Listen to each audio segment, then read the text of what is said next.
Once cast out as a useless court vet, Zeke thought his life was over. But after saving a divine beast, he's invited to the Beast Kingdom with honor and respect. Now, while his old country crumbles without him, he's living a new life surrounded by loyal friends, healing beasts, teaching magic, and drowning in affection. Along with this, his power grows to a divine level. Can a vet become the strongest healer in a world of beasts? Let's find out.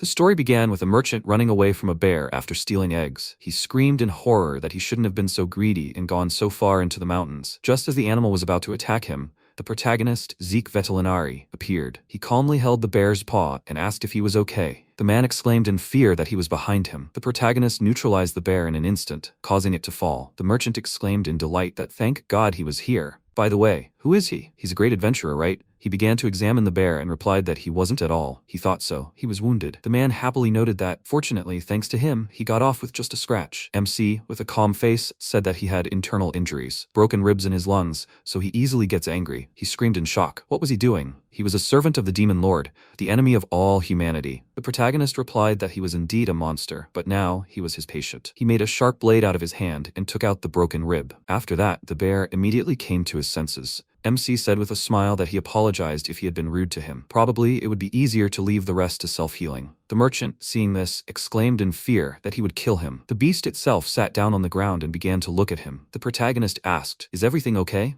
Now everything is clear to him. Does he have his eggs? The man excitedly pressed the bundle and replied that not at all. The protagonist said that he knew it. It was a rare bear with eggs. He was angry at him for taking his cubs. The merchant asked in fear, why did he come for him even being wounded? He answered with a smile that he did not know. The man exclaimed in bewilderment that he had already guessed that he had stolen his eggs. MC noted that they also had feelings. If you listen carefully, you can hear the quiet voice of animals. He now needs to go around the area, so he will give him a ride to the base. He lifted him up with a smile and ease. The merchant in wild shock noted that he had such strength, healing art, and understanding of monsters. Who is he anyway? The protagonist introduced himself with a smile and added that he was a veterinarian. After some time, he came to the farm and stuck a syringe into a sick cow. After this injection, the animal immediately felt better. The man, the owner of the cow, happily thanked him and added that he was indebted to him. His daughter asked what kind of light was above him. He answered with a smile that it was his skill, so he is a very special person. She asked with interest, will she have skills? The man said excitedly that, as he had already said, she could not do what he did. The protagonist noted with a smile that it did not matter whether she had the skill or not. The main thing was her desire to help. The girl said admiringly, let him not be modest. He was a wonderful specialist, perhaps even surpassed his father. MC replied with a smile that he was nowhere near him. His father was much better, and also, he had already died. She immediately became upset and said that she was very sorry. He replied with a smile that everything was fine. It was a long time ago. Well, since they had saved the cow, now he was worried about something completely different. The stable was poorly ventilated, and this large load blocked the air supply, so they needed to clean the room more often. And that calf in the far corner, compared to his last visit, it was completely hunched over and haggard. He thought it should be moved to another place. And the feed? How is it distributed? It seemed to him that he had added too much concentrate, didn't he? They are all slow, breathing heavily, and are clearly overweight. Each of them has their own orders from above. He is sure that they want the animals to get fatter, but he feels that he does not want to expose his family to problems. The man replied excitedly that he was absolutely right. He had received the order last month and had not had time to carry it out. The protagonist noted with a smile that this was, of course, in their spirit. Suddenly his phone rang. He picked it up and asked, what? Hyman, the prime minister who had called him, nervously shouted. What was he doing there? MC calmly replied that he was doing a routine inspection at the Eastern Ranch. He exclaimed furiously that it was just an inspection of the cattle, which took 30 minutes. He agreed and added that it required too much effort. The prime minister noted with displeasure that he was making excuses all the time. What was the point of wasting time on them? These animals would be slaughtered for meat anyway. In any case, let this worthless scum come back soon. The protagonist agreed and hung up. The girl excitedly noted that it seemed like he was having a hard time working. He replied with a smile that it was okay, he was used to it. The man nervously exclaimed that it was terrible. They all knew how hard he worked, but it was as if these rich people and aristocrats didn't care. They should have at least worked a little. The MC smiled and said that it was no wonder they were so careless about animals. He added in a lost voice that under the new king, animal husbandry in the country had declined, and they only had one veterinarian left. They were lucky to have him, but to be honest, he wished he would leave and develop his talent elsewhere. Hanging around here was a waste of time. The protagonist smiled and replied that after all, he couldn't just abandon them all like that. The man said that he could say that, but he had to think about himself too. He smiled and replied that he was glad to hear that. Well, now that the prime minister is furious, He better get out of here. He will be back. Let them take care of everyone. MC happily walked up to his dragon named Chi and asked, well, are they going home? Suddenly, it started to get nervous and growl. He asked in confusion, what happened to it? Apparently, he heard its call. After a while, they set off. The protagonist noted that he was thinking of leaving the country and going for a better future, but he can't leave people like them. Well, if you think about it, it's not that bad to live here. Suddenly, the dragon Chi got distracted and ran towards it. He excitedly shouted, let it wait. The capital is in the wrong direction. The beast led him to a small puppy lying on the ground. MC picked up the dog and noticed that it was injured. Thank him for paying attention to it. Cuts and bruises, but nothing serious. It's going to sting a little now. He took out a syringe with a medical examination and, having obtained the dog's blood, said that there were toxins in the blood. She was attacked by ogres. She would be fine. He was a doctor. The protagonist used the dosing skill and, having taken out a syringe, said that he would just give her an injection and she would immediately feel better. Having done this, he thought that she had very well-groomed and soft fur. She did not look wild, but then how did she end up in such a place? Suddenly the dragon roared wildly. The protagonist turned around and, seeing the ogres, calmly said that he understood everything. They were hunting her. Why were they chasing her? They were not even going to eat her. Maybe they should stop? Suddenly, one of the monsters tried to attack him. He calmly dodged and asked, were they listening to him? MC delivered a powerful kick and calmly said that he did not want to hurt them if possible. In response, the ogres growled wildly. He noted that, apparently, not. Well then, he will fight them. The protagonist used the skills paralysis and sleep and instantly immobilized all opponents, and then said that these are 2 medical skills, but very useful for such situations. Okay, now this puppy is safe. Suddenly, the dog instantly disappeared right from his hands. He asked in surprise, did she disappear? It was a monster, right? It seems to him that he said something. Well, apparently she is already better, so the details are not important. It is time for them to go home. After some time, they returned to the city and immediately came to the palace. King Rogale, with a calm face, said that he was fired. The protagonist, in wild shock, asked why. He explained that the prime minister reported to him that he incurred huge expenses far exceeding the needs. The minister himself joyfully exclaimed that everything is as he said. Livestock are nothing more than animals that are bred, killed, and eaten. Anyone who spends so much money on medical care for such animals brings only harm, no benefit. He justifies it with health and ecology. If they die, then a few cubs will be enough. If they get rid of him, then they will reduce unnecessary expenses. They will be able to invest in the future of the kingdom. That's great. The king agreed with him and asked if he had anything to say. MC replied that if so, he humbly apologized. First of all, animal husbandry is not as easy as the minister says. Without proper management, productivity will not be stable and may even come to naught due to the spread of diseases. And also, he is also responsible for managing the monster squads used by the national army. In order to suppress the inherent ferocity of the Gixenbists, special methods were needed, without which the country would suffer human casualties and irreparable material damage. Hyman replied with a smile that perhaps he was unaware, but a useful magical tool had recently been invented. He took out a bracelet with a malicious smile and said that by simply putting it on, one could force pets and magical beasts to obey at will. In short, as long as they had this, it was useless. The protagonist exclaimed in bewilderment that they were treating animals as objects with such an object. If they continued to trample on their feelings and dignity, then one day a catastrophe would be inevitable. The prime minister exclaimed with a sneer that he seemed to be delirious. Rogale asked with a calm face, what kind of stupidity was this? He deserved to be punished for all the harm he had caused the country,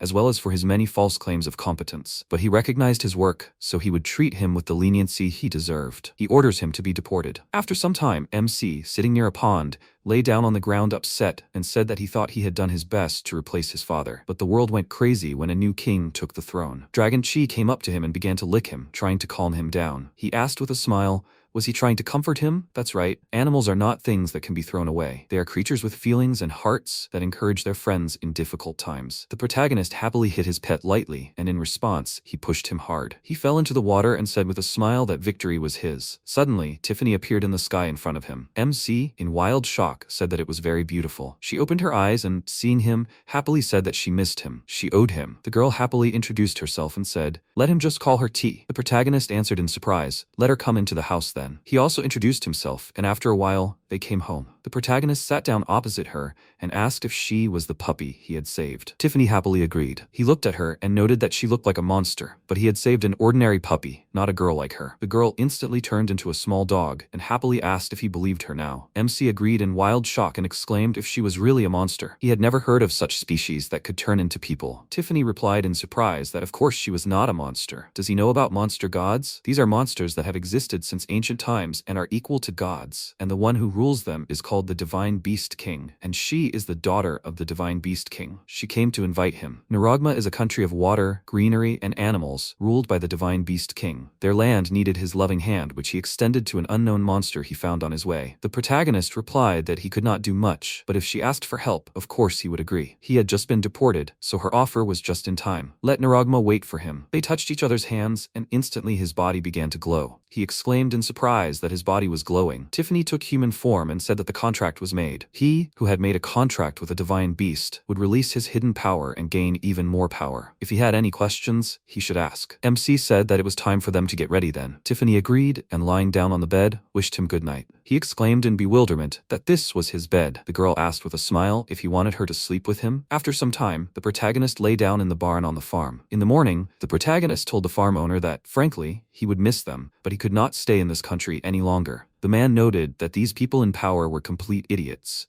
They would be fine. He should just take care of himself. At this time, Tiffany tried to establish contact with the protagonist's dragon. The farmer, watching this, noted with a smile that it seemed that he had good companions, so they should not worry. He apologized with a smile for the noise and said that they could move on. Suddenly, Tiffany shouted that she was only friends with Zeke. The MC, perplexed, approached her and asked, "Did she just say something?" The girl replied that it was all nonsense. He thoughtfully noted that he had heard another voice. Well, it's time for them to go. After some time, they began their journey. The protagonist, holding a map in his hands, noted that even with cheese legs, the journey would take about 5 days. Tiffany said with a smile that she was suggesting to make the journey fun. Suddenly, Chi began to growl ferociously. The MC asked in confusion what was wrong with him. Why was he in a bad mood? He looked to the side and, seeing a harpy, said in surprise that it was an injured person. Tiffany excitedly exclaimed that no, it was a harpy, a ferocious A-rank monster. How did it get here? They should go around it. The protagonist confidently jumped off the dragon and refused. He approached the harpy and noted that there had been a lot of injured monsters lately. She was in pain. Let him examine her. Suddenly, the girl nervously flew into the air. The MC touched her forehead in an instant and used the sleep skill. Having caught her, he said that everything would be fine. Tiffany, confused, asked why he was even treating her. The protagonist replied that it was because he was a doctor. Besides, the monsters had only gone crazy because of the demon lord's curse. It wasn't their fault. The girl happily hugged him and exclaimed that it was wonderful. This was the Zeke she had always admired. If that was true, then this harpy would be slain as well. He nervously replied that she shouldn't talk nonsense. He had said that the monsters were cursed and they weren't that easy to tame. She asked,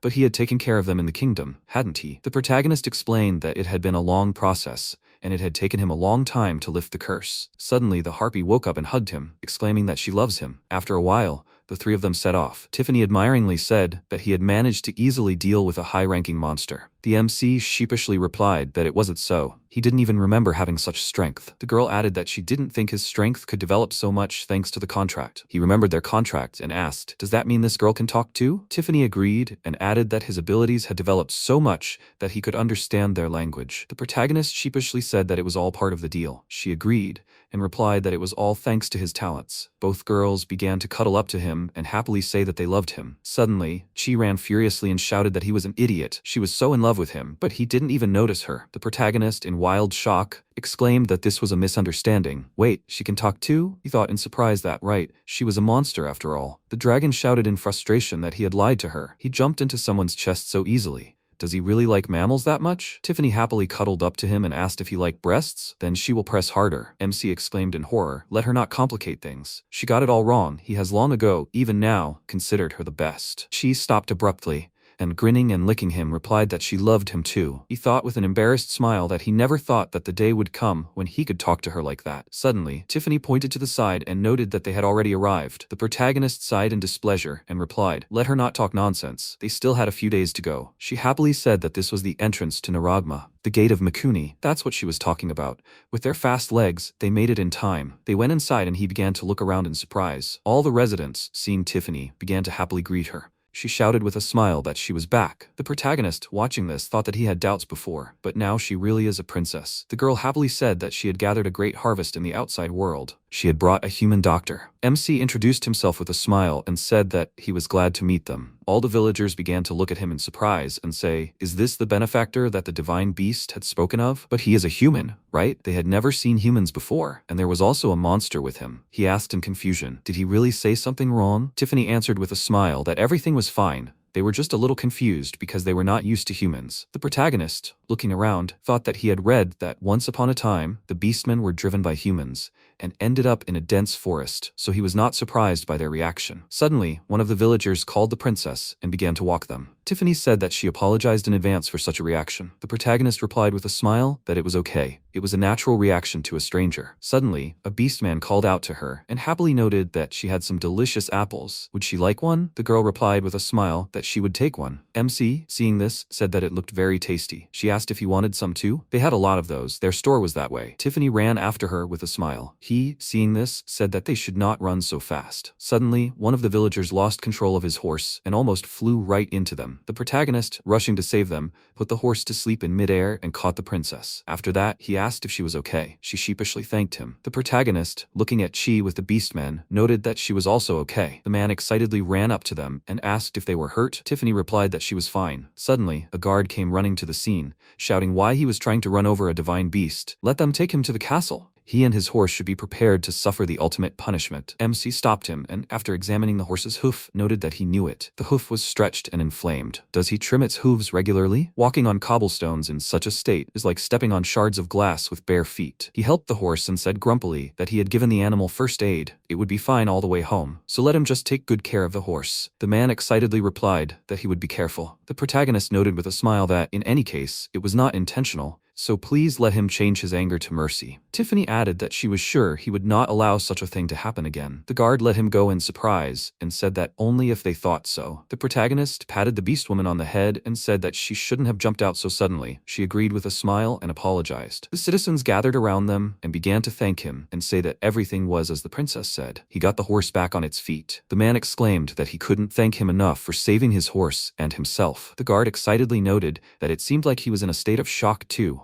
and he thanks him for resolving the situation. Tiffany noted with a smile that she was glad to hear that they all approved of Zeke. She hoped that they would get to know each other better and become friends. Suddenly, Chai lifted the protagonist into the air and shouted that Zeke was only hers. After some time, they came to a huge mansion. He, looking around, stood in a stupor in surprise. The girl called out to him and asked, "What's wrong? They should go quickly. This is an important guest, so please treat him politely." The maids bowed their heads and agreed with her. Tiffany said with a smile that she left one of the guest rooms empty, so they should feel free to do so. They would see each other later. One of the maids called them over and said that if they needed anything, they could ask her. After that, the girl left and left them alone. MC exclaimed in shock that Tiffany really was a princess. Isn't that exciting? He was taken by surprise. Everything was suddenly very serious, and if she approved of him, what would the rest of her family think? He was terrible at everything except medicine. She replied that it was not true. He was experienced, caring, and cool. He would be welcomed everywhere. She didn't like that dog, but she also saw what she saw. The protagonist smiled and stroked her and thanked her, saying that he was glad that she thought so. He was happy that he was able to talk to her. This is called interracial friendship, isn't it? He'll say it again. He's so glad that he has her. Suddenly, a loud cry was heard asking for help. The protagonist, with a serious face, used the detection skill and noticed that 2 rooms away, 2 men were climbing through the window with a large package. He instantly burst into the room where everything was happening and, seeing 2 bandits trying to steal Sophia, the divine queen of beasts, asked if they were kidnappers. The men excitedly exclaimed, "And who the hell was he?" They used the stealth skill, so how did he find them? The MC, with a calm face, replied that he found them by tracking. One of the kidnappers shouted in fear that he had strong ranger skills. He replied that it was a medical skill. The kidnapper whispered the information to the other one, and he said that he understood everything.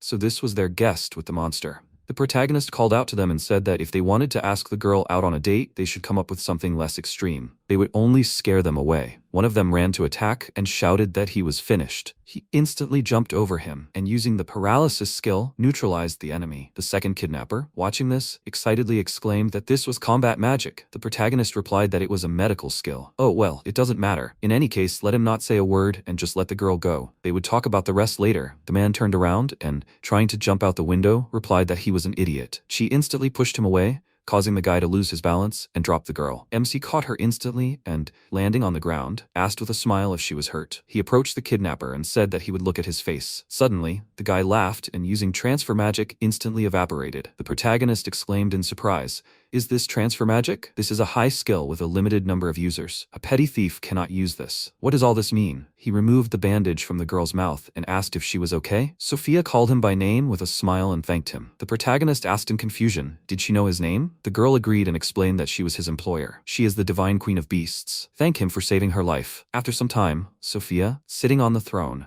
let him into her hall, and said that he was accepted. Let him allow her to introduce herself. She is the divine queen of beasts. MC introduced himself in return and bowed his head, apologizing for being so rude last night. She replied with a smile that he shouldn't speak so formally. Tiffany, happily standing next to the queen, said that it was true, they were almost friends. Sophia pointed out that they were not that close. They had a lot to discuss, but this time they would be brief. She wanted him to serve her country as the chief physician of the court. The protagonist, in wild shock, asked again, "The chief physician of the court? That was the head of the medical department, right?" He had just arrived to see them. Suddenly, the guard's voice was heard, saying, "Let Master Zoro wait. His Majesty is at an audience." The guy himself brazenly walked inside and apologized for interrupting them. The protagonist, seeing him, asked in confusion who it was. Tiffany explained that it was the greatest of doctors. He noted in surprise that he was the chief physician. Zoro looked at him with disgust and walked a little further. Sophia asked what he wanted. He replied that as the current head doctor of the court, he couldn't just ignore this situation. Even if that was the princess's opinion, giving an important post to a stranger who had just arrived was just crazy.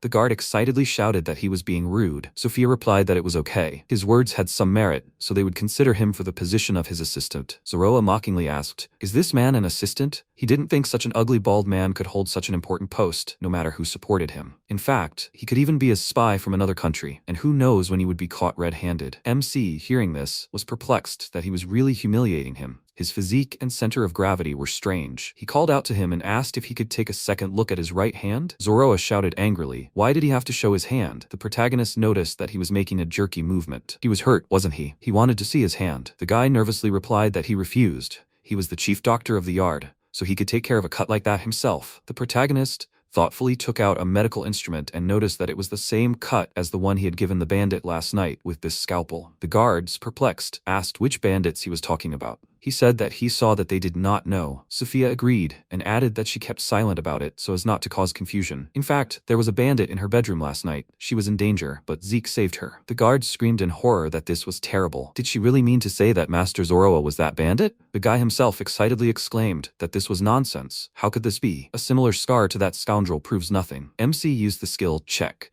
and answered with a smile that this is why he wanted to know. Could he take some of his blood? Maybe the blood on the scalpel would match his blood. The knights asked in surprise, did he want to check the blood? Is that even possible? Zoro became very nervous. Sophia, seeing this, with a serious face, ordered him to do as he asked. The guy in horror took out a blade and, jumping on the queen, tried to kill her. The protagonist immediately used the skill paralysis, and, having neutralized it, said with a smile that formalities are useless when it comes to bad guys. Sophia noted with a smile that he saved her again. Tiffany exclaimed with admiration that this is very cool. She's proud of him. He came to the castle and immediately exposed the bad guys and beat them. He apologizes to the queen. The girl replied that it was all nonsense. After some time, he came to the Academy of Doctors and, looking at everyone, asked in surprise, "So there are so many court doctors throughout the country?" Dorothy, his new assistant, agreed and added that they are responsible for the medical care of the people, as well as livestock. MC was surprised to think that he worked alone. She said that he was appointed to lead them. Let him please introduce himself. He, a little nervously, introduced himself and said that he knew that this was all very sudden. Perhaps some of them did not like that he was an outsider,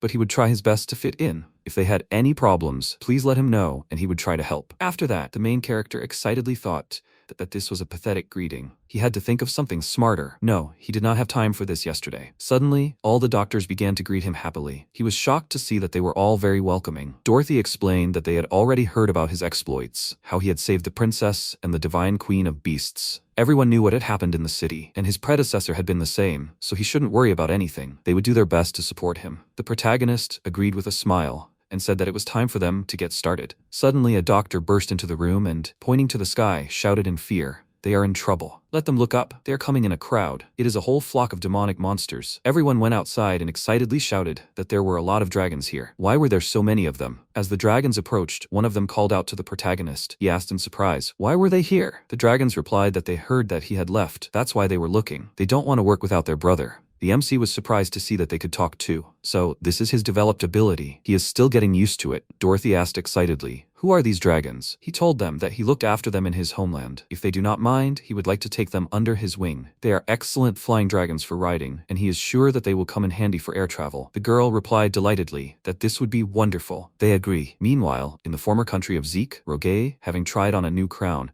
happily asked how they liked the new accessory. Wasn't it worthy of His Majesty? The Prime Minister agreed with a smile and added that with such brilliance, let the greatness of the king be known to all corners of the earth. He noted with a malicious smile that this is much more profitable than spending money on animals. He is sure that when people see the crown, they will be delighted. The king looked at his watch and asked, "Is it so late already? They have to go. Is the flying dragon ready?" The Prime Minister asked discontentedly. What happened to him? The servant excitedly told them everything. Rogale exclaimed in wild shock. There is not a single flying dragon. The servant answered and added that this has been the case since early morning. They had been looking for them everywhere. He nervously shouted that they cannot go to the meeting if there is no flying dragon. They have no choice but to take the horses and carriage. Suddenly, one of the horses kicked him in the face with its hoof. The servant excitedly led the horse away and, apologizing, said that the other horses were the same. The horse nervously began to talk in its own language, saying that since Zeke left, they have not fed or cleaned them at all. He cannot work like that. The servant excitedly exclaimed that in such a state they cannot be harnessed to the carriage,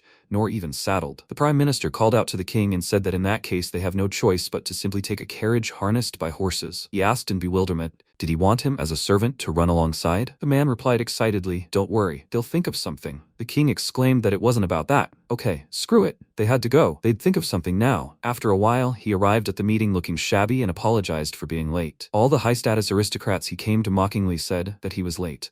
They had already discussed most of the agenda. Did he have anything to say? Don't worry, they'll write about him at the end of the protocol. Like, King Rogai graciously reports his readiness to perform his duties. The presence of a dignitary at a meeting between kings? Does he really feel like a big man? The king furiously said that it was all because of Zeke. At this time, the protagonist and she arrived at the new house. The dragon asked in surprise, is this their house? He happily agreed and said that Sophia gave them an empty house. It looks pretty big, so they should fit in there. Well, now that they've contacted Mint Vetelinari. She interrupted him in surprise and asked again, did he contact her? MC agreed and added that he wrote her a letter and sent it by owl. No matter how much she hated him, she was still his sister, and she should at least know what was wrong with him. Well, they should start cleaning up. Dragon remarked that she had a feeling that they were in trouble. After a while, a carrier pigeon arrived for Mint. After opening and reading the letter, she told him to wait a little. She would come to him very soon. After a while, Rogai returned to the city and angrily trampling on the crown, shouted that being humiliated like this was a complete loss of face, and all because of that damned Zeke. The Prime Minister excitedly tried to calm him down. He angrily shouted that it was his fault too for not making a good proposal. Suddenly, a knight entered the room and announced that Mrs. Mint was waiting to meet him. The king asked in confusion who it was. Hyman explained that it was the one he had told him about.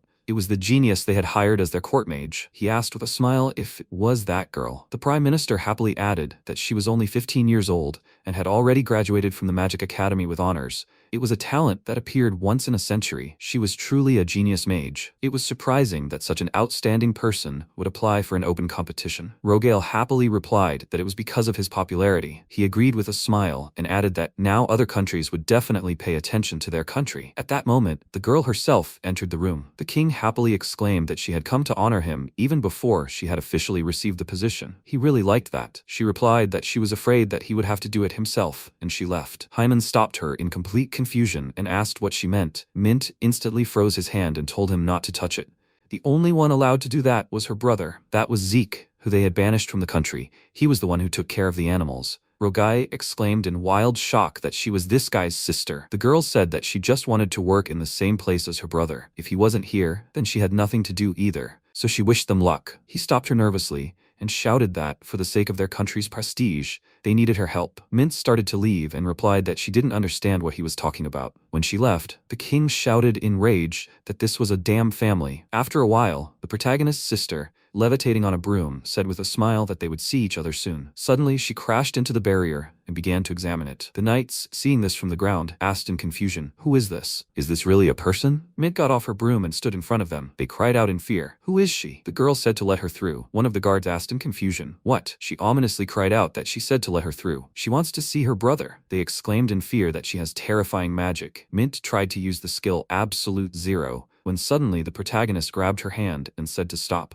They had not seen her for a long time. She happily said that she missed him very much. He asked what she was doing here. Didn't she have school? Mint answered that she had finished school. The protagonist happily noted that this meant she would have a job. That was good. She replied that she had just quit her job as a court magician. He was shocked and asked why she had done that. He had come all this way to get her a prestigious job. The sister replied that it was because all she needed was him. As long as she could be with her brother, she felt happy. MC asked in surprise, had her personality changed? Wait, did she even blush? Suddenly, Shia intervened in their conversation and explained that her personality changed when she became old enough. Before that, there was just childish innocence. He noted that he thought she hated him. Mint sheepishly apologized for not telling him about it earlier and added that when he left the country, she realized that if she was not honest, she could be misunderstood for the rest of her life. From now on and forever, she loved him. The protagonist answered with a smile that he loved her too. She happily asked, "Is it true? Do they love each other?" She nervously said, "Let her excuse her. But Zeke is in love with her." The sister mockingly replied that if she had not heard,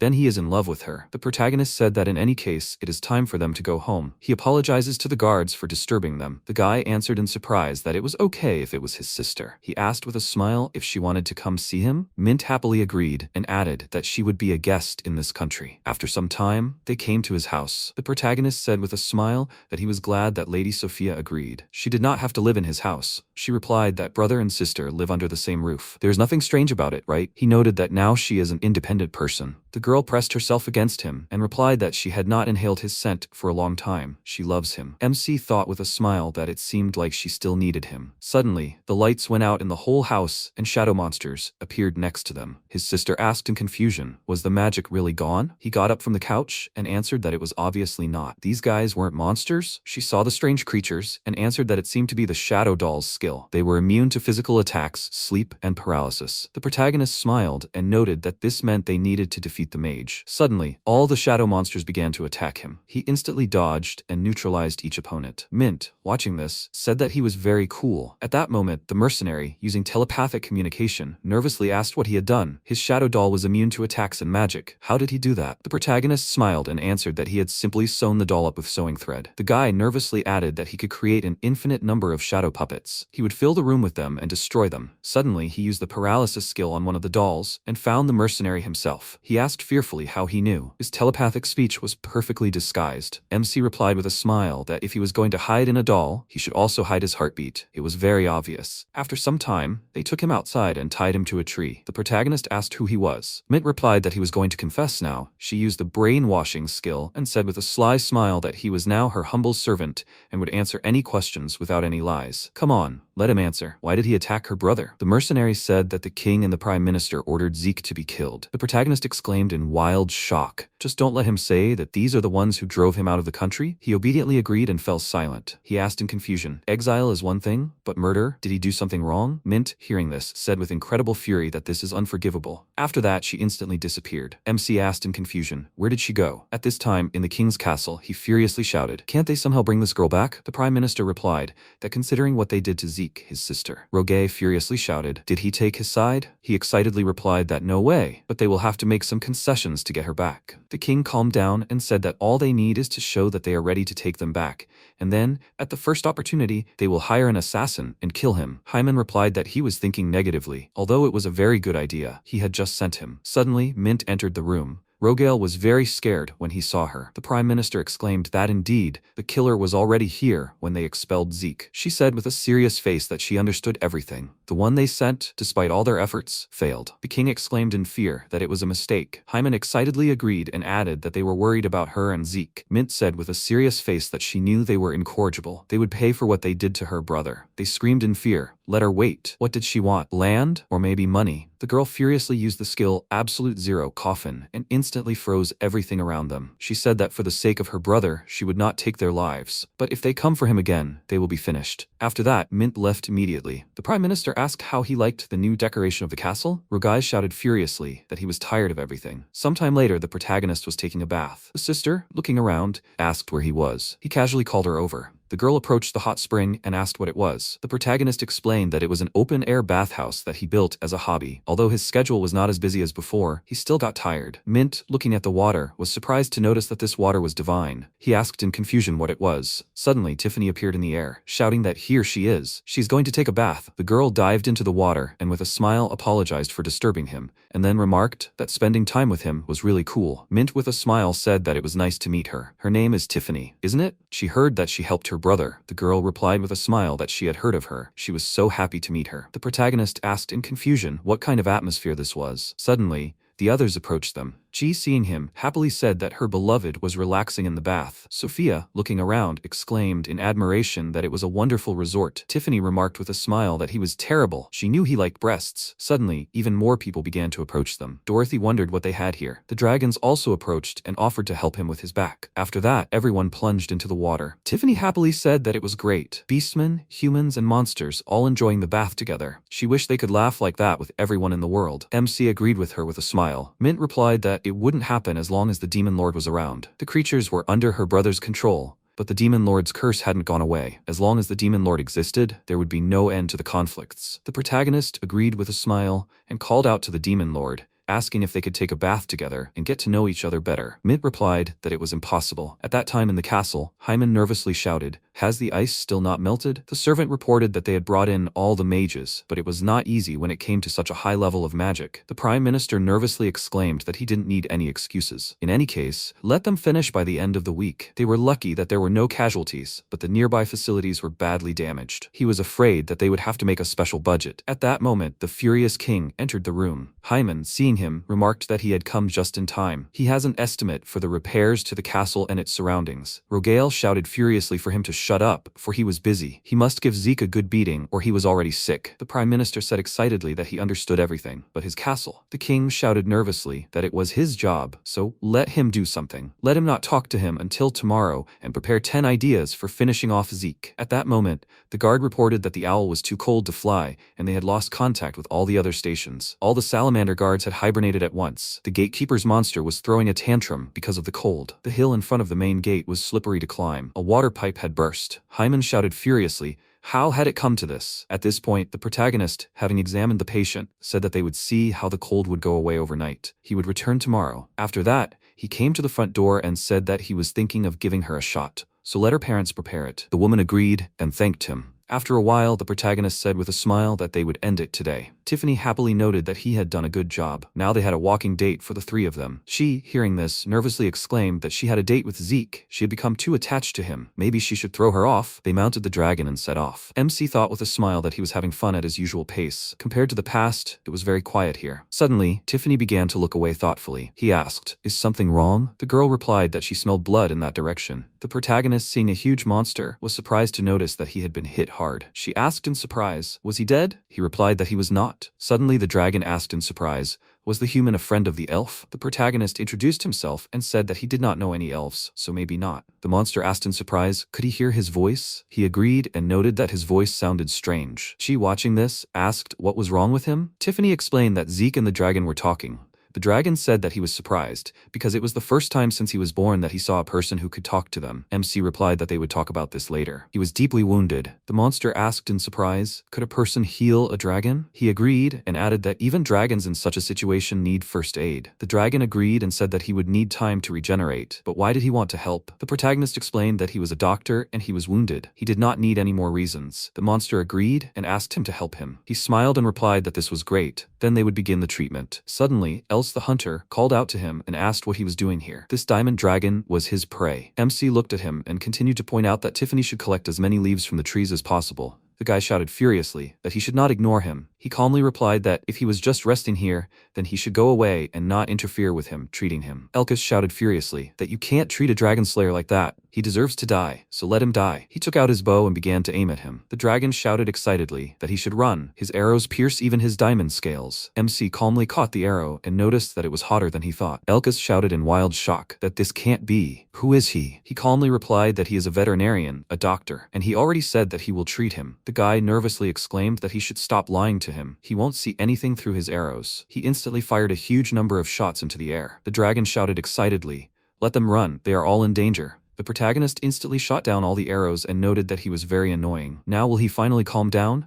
Let him be quieter. Elkus shouted furiously that he remembered him. After these words, he disappeared. The protagonist, perplexed, said that it was transfer magic again, and this is not such a simple spell. Does anyone really have access to this? The dragon replied that he was sure that he was not fit to hold a candle to him. He said that when it comes to some troublemakers, he quickly deals with them without remorse. And now he is starting to heal, so let him lie quietly. After some time, Tiffany asked how the treatment was going. MC answered with a smile that he was just looking at what can be done. He thought that it was difficult. He thought that as soon as the superficial wounds were treated, The dragon's healing abilities would take care of the rest. Even if he uses his skills, the healing will be extremely slow. That bastard must have mixed some kind of magic into his arrows. The dragon said it was strange. He knew many dragon slayers, but he had never seen anyone try to heal a dragon. The protagonist replied with a smile. Let him leave the work to the doctors. The monster said that he was trying to heal him with human strength, but it was clearly not enough. By the way, why doesn't he do something else? Or is he testing him? He replied that he is always honest with his patients, and he apologizes, but that's all he can do. The dragon said that he needs sacred energy. It should be enough to strengthen the magic. The protagonist replied with surprise that he never heard of such a thing. He explained that it was powerful magic. He can't use his healing magic. MC replied that it was easier said than done. She called out to him and asked if he already had magic like that. He replied that his skill was to help patients heal themselves. Healing magic was something completely different. It reversed providence and returned them to normal life, and he hadn't even mastered what Mint had told him. The dragon noted that he could heal because he had such a powerful energy bubbling inside him. This was not a coincidence. This was his path, the accumulation of many healings. The protagonist asked in confusion how he knew so much. The monster replied that it was from his spirit and his hands. He said that now he could see everything. Then he should check all his accumulations. MC began to use all his powers and completely healed the dragon in an instant. Chi exclaimed in surprise that,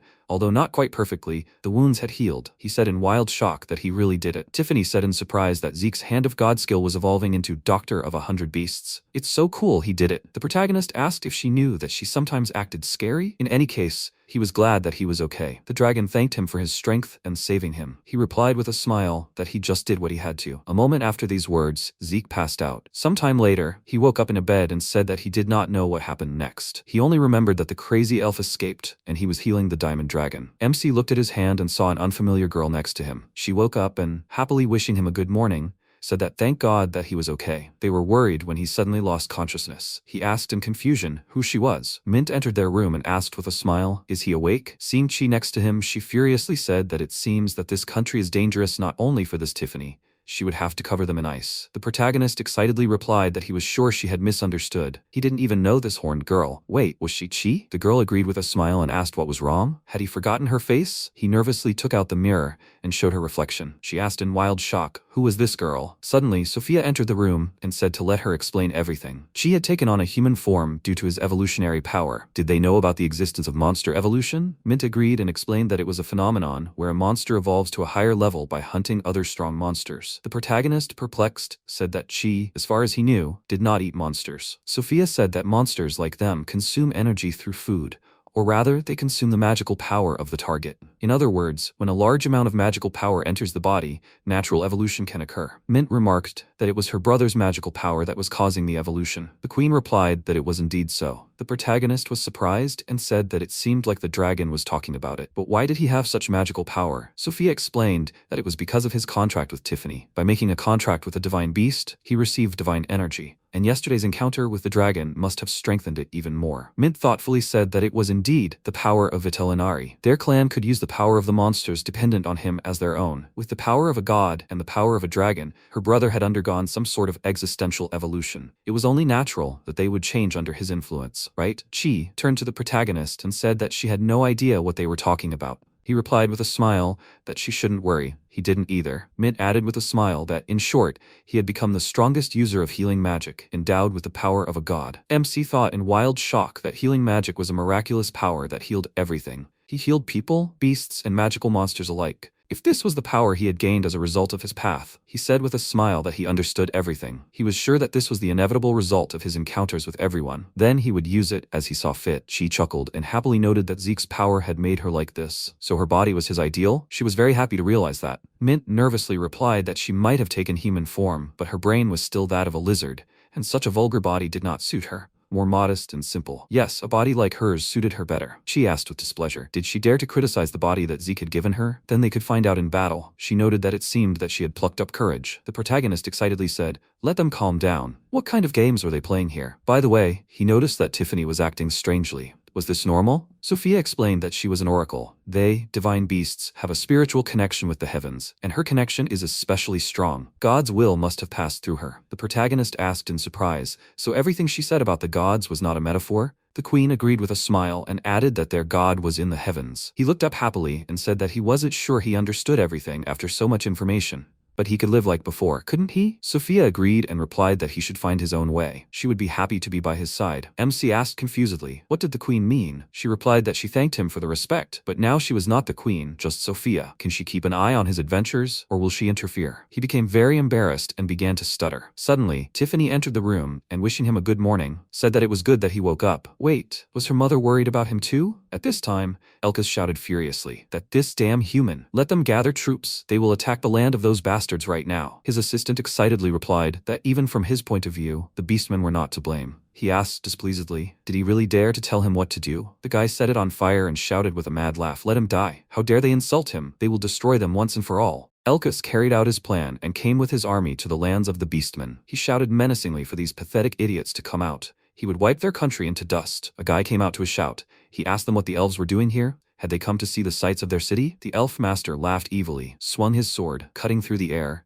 He exclaimed, what a bunch of losers. Looks like he will destroy the entire country in half a day. The guy grabbed his head in bewilderment and asked him what he had just done. Elkas stared at him in surprise. What was he talking about? The guy, stalling for time, told the elf to wait. Something was wrong with his neck. Elkas asked him again in surprise. His neck? He touched it and went crazy. He was a pathetic little bug. He would do it again. Elkas swung to strike, but at that moment, a light began to emanate from behind the guy from the village, which stopped the leader of the elves. Having flown away, he exclaimed in bewilderment, what was happening? One of the warriors shouted to him that the light had enveloped the village and they could not go further. Elkas said, the magical power of that idiot Zeke. He added that they had fortified the village in anticipation of his arrival. Smart, isn't it? The guy asked him again in bewilderment. Fortified? But it was true. The master protagonist was here yesterday for a routine checkup. He remembered Tiffany's words. The one whom the protagonist heals will be blessed with light for some time. The elves were crushed. They cannot break through such a shield. They need to retreat. Elkas exclaimed, the Dragon Slayer hero does not give up so easily. He summoned the demon Baphomet. A demon appeared in the form of a devil of enormous size and ferocious appearance. Elkas exclaimed, they're going to cut a path through now. He's using the SS-ranked demonic beasts to destroy the damn barrier and everything in his path. Everyone will die. Suddenly, the elf leader was frozen in ice. His warriors called out his name in fear. Elkas said, automatic revival and interception magic. That's a magic class. This idiot is much stronger than he thought. They still have to go back and come up with a plan. At that moment, the ice melted, and the elf leader collapsed to the ground. Suddenly, a familiar creature appeared in front of him. Elkas sadly noted, what the hell? He greeted the creature, calling it long-eared. He added, smiling evilly,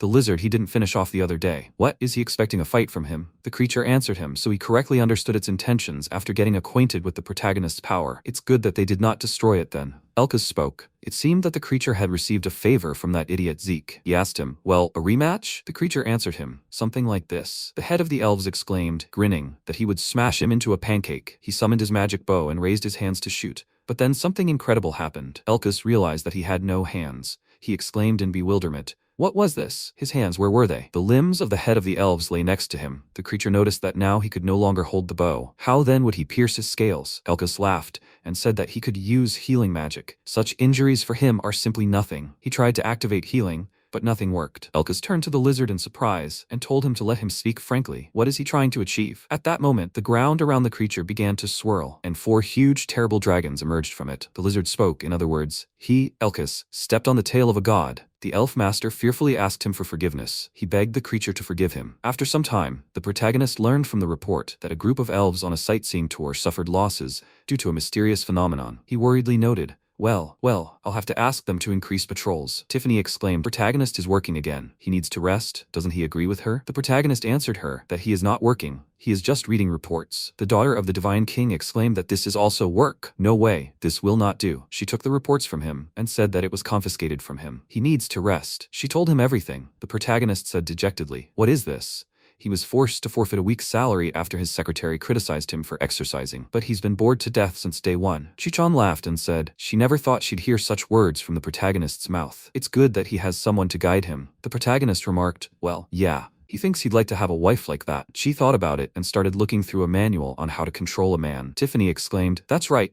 They recently found a cave at the border. Why don't they all go and explore it? After a while, the allies came to a dungeon. It was a common term for a large labyrinth in the underworld. It is the source of the magical element in the atmosphere, and it is also the source of magical power. When it is deep underground, it forms a core, and thus a dungeon is formed. A dungeon can be compared to a living being. He has no ego, but he has a burning desire to devour people. It creates monsters, traps, and evil magic. If left unchecked, they will not stay in the dungeon, but will invade the outside world. No one knows why they exist. But today, adventurers from all over the world descend deep underground to eliminate the threat. Another team of adventurers came to the dungeon. They immediately entered into a fight with monsters.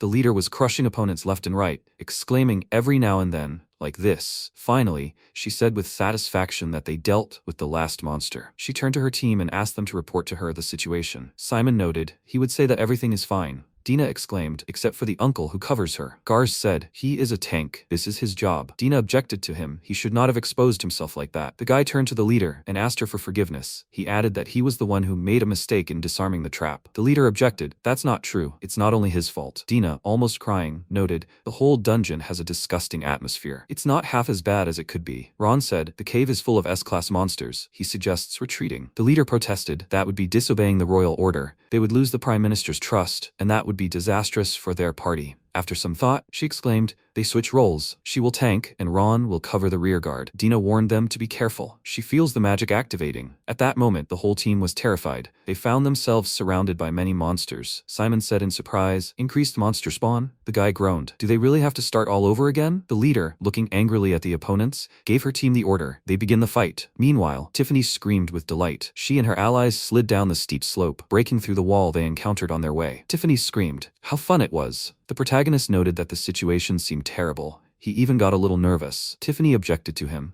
but there are so many rides and so much fun here. This must be an amusement park. Chichan asked her incredulously, with fear on her face, is this true? Is she sure this cave is safe? The daughter of the Beast King answered her, you can fall into the lava here, get hit, and everything will be fine. Chichan said incredulously, well yes, but she doesn't really like all this. The protagonist said in surprise, I wonder how it all works. At that moment, Tiffany exclaimed that there are monsters there. She added in admiration that they were just like the real thing. A huge minotaur appeared in front of them. The protagonist asked the girl in a forced, cheerful voice, isn't it stupid to be afraid of such things? At that moment, the Minotaur roared for the man to die and hit Tiffany with a huge sledgehammer, simply flattening her. Chichan screamed in panic. This can't be happening. The protagonist calmed her down. It's okay. It's an attraction. When the Minotaur put away his hammer, Tiffany laughed and exclaimed that he scared her. Everyone looked at her in bewilderment. The daughter of the Beast King jumped up from the ground and let out a worried cry. She shouted at the monster that he was injured. The protagonist noted in surprise. This wasn't some kind of special makeup or something like that, was it? He walked up to the monster, examined his wound, and told him that he was a doctor and he could fix such things in the blink of an eye. Let him look at his wound. The Minotaur let the protagonist approach him. The protagonist put his hand to the wound and activated the healing. The Minotaur was surprised to realize that something was happening to him. The protagonist, removing his hand, said after examining him, he cast a healing spell on his entire body so that he would be healed of all his ailments. He noticed that he still had pain in his back, but now he wouldn't have it. Tiffany shouted at the protagonist in admiration. That was awesome. Suddenly the Minotaur asked him. His name was Zeke, right? The protagonist nodded in amazement. The monster continued. He was grateful to him for curing him. Now he needed their help. There were a lot of them here, trapped by the curse. The protagonist was surprised not only by his words, but also by the crack that suddenly appeared on the wall. The monsters attacked the leader's team. Gars covered Dina with his body, and he took the brunt of the blow. The man fell to the ground. Dina screamed at him in fear. What was he doing? Gars said, he was a tank, and he wouldn't let her get hurt. The leader sat down next to them. Dina told her. Gars was fine, but he was already having trouble breathing, and all this blood scared her. The leader bowed her head dejectedly and noticed that on the other side was a signpost to the dungeon core. Dina told her she thought they should go that way. The leader asked her team how much magic they had left to attack. Simon told her 20% of the sub's magic. Ron said 30% if they used the last of their restoratives. The leader told them, when she gave the signal, to fire everything they had at the front lines. Ron called for everyone to move forward. He added if they just fired at them, they would be using evasive tactics. The leader exclaimed to just get rid of them and she would buy time. The girl added they needed to head in the opposite direction and scatter the enemy, and she would run as fast as she could, and together they would destroy the core. Simon asked her if she thought this was realistic. A happy ending for everyone? This was just ridiculous. The leader answered him sadly. It was her fault that she had misjudged the difficulty of the dungeon, which had gotten them into danger. She had to take responsibility. Ron scolded her. Again, she had not thought through the plan with the wall explosion. He continued. If she could get through the dungeon with such a strategy, she would have no problems. The quality of the gunpowder, how strong the walls were, What material they were made of? Did she calculate the force of the impact on the terrain? First of all, she did not even know the attributes of the core. Did she? The leader flared up and answered him irritably. Why point out her every mistake? Ron was embarrassed and said, in any case, he thought they could handle it. Simon said that they would all come back alive. The leader thanked them with tears in her eyes for such support. Suddenly, an explosion was heard next to them. One of the walls exploded. Simon exclaimed indignantly. They already talked about the explosion. The leader was stunned to say that it wasn't her. When the smoke from the explosion cleared, they saw the protagonist with his allies. The leader and her team exclaimed in shock. What was this? Then the leader was embarrassed by her tactlessness, apologized to them, and asked the protagonist, who are they? MC answered her that he was just a doctor passing by. The girl was surprised. A doctor? The protagonist noted. It seemed like they were badly hurt. The Minotaur told him that everything was fine, the curse worked, but karmic retribution was taking place. The main character put his hand on the wounded and said, no, really, it's good. It hasn't been that long, and with the strength he has now, he can handle it. He closed his eyes, muttered something, then he straightened up, spread his arms to the sides and called for a return. In front of the amazed eyes of those present, the leader looked at her hand and noticed in surprise, her wound was gone. Even Gars stood up and looked at his wounds in amazement. Dina couldn't believe her eyes. She exclaimed, Gars? Simon was surprised. Even the monsters came back. Then something incredible happened. All the monsters surrounded the protagonist. They began to thank him and said that he was worthy of being their master. The protagonist giggled embarrassedly and asked them to do without all this. It embarrasses him too much. The leader's team stared at him in amazement. The leader said in bewilderment, how is this possible? Simon asked in surprise, the demon lord? After some time, the protagonist met Elizabeth. He greeted her and asked her, did they complete all the formalities? The girl, surprised, exclaiming his name, answered him that everything was done.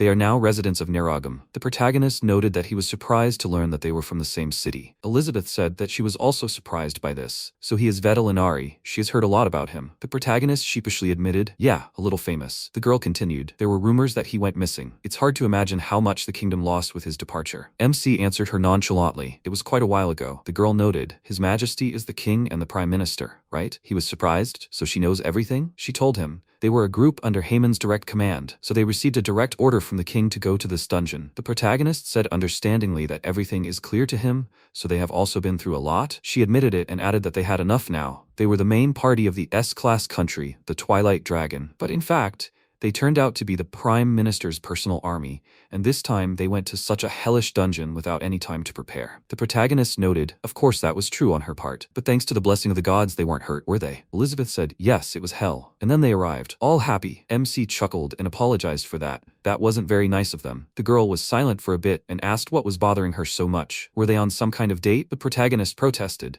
That wasn't true at all. He just came to see her. He needed to go back to the infirmary soon. At that moment, the Minotaur brought them their order. He apologized to them for the wait. The protagonist told him with a smile. He was glad they were doing so well. The Minotaur noted that if it weren't for him, none of this would have happened. Elizabeth confirmed that he was right. MC lifted the curse from every monster in the dungeon and hired everyone. It's amazing how deep the heart of this country is. The Minotaur said, that's true, and they should thank Lady Sophia for everything. Elizabeth told him sheepishly. She had said all sorts of things to him in the dungeon. Let him forgive her for that. The Minotaur grinned and replied, it's okay. It happens to everyone. The protagonist, enjoying the atmosphere, said, yesterday's enemy is today's friend. It doesn't matter what happened in the past, the main thing is what's in the present. Elizabeth looked at him with warmth and noted that it was true. Beastmen and even monsters laugh and live together. He created it and it's so wonderful. They decided to move here for this very reason. The protagonist was surprised, right? And he thought they were here because of the good food. The girl said in bewilderment, exactly. The food here is truly magnificent. At that moment, her team called out to their leader. Elizabeth apologized to her allies and said that they had to go. They were having a dinner party. The protagonist exclaimed in surprise. She just did that? She turned sideways to him, getting ready to leave the table. MC saw a scar on her cheek and told her that he would fix it on her cheek the next time he saw her. Elizabeth sheepishly said that it was okay.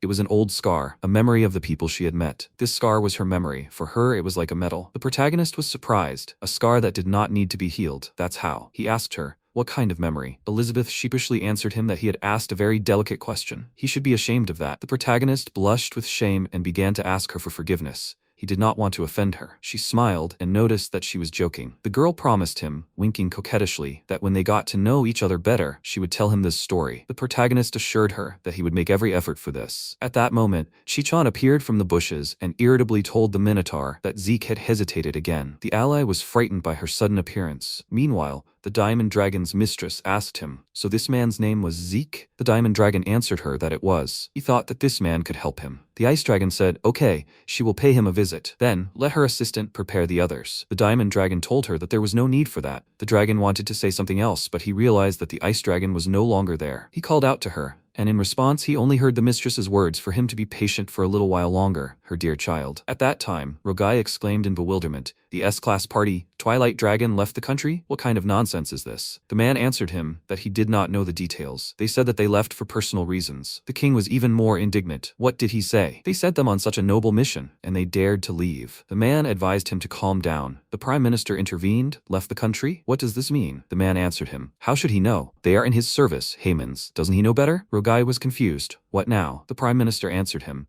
He only found a resignation letter from several people, but he did not know the reason. The king answered him irritably. In any case, he did not need a bad reputation because of one team that escaped from him. Let them, the incompetent ones, immediately find a replacement. The man turned to Rogai and said, as it seemed to him, he did not understand what was happening in the country, did he? The king and Haman stared at him in surprise. What did he say? The man continued. Elizabeth and her friends left the country. Lately, they have been receiving requests to deal with escaped magical beasts, domesticated beasts roaming free, and other nonsense. He added, after all, it is the government that is responsible for maintaining such security, and they wanted to ask them, what does the government plan to do? The authorities thought of the protagonist and exclaimed, escaped beasts? Rogai cursed and screamed. He couldn't believe that the main character was involved in this too. The man advised them to stop their hysteria immediately. If they were going to make noise, let them do it outside. Without saying anything, he kicked them out into the street. Rogai tried to protest. He kicked the king himself in the leg.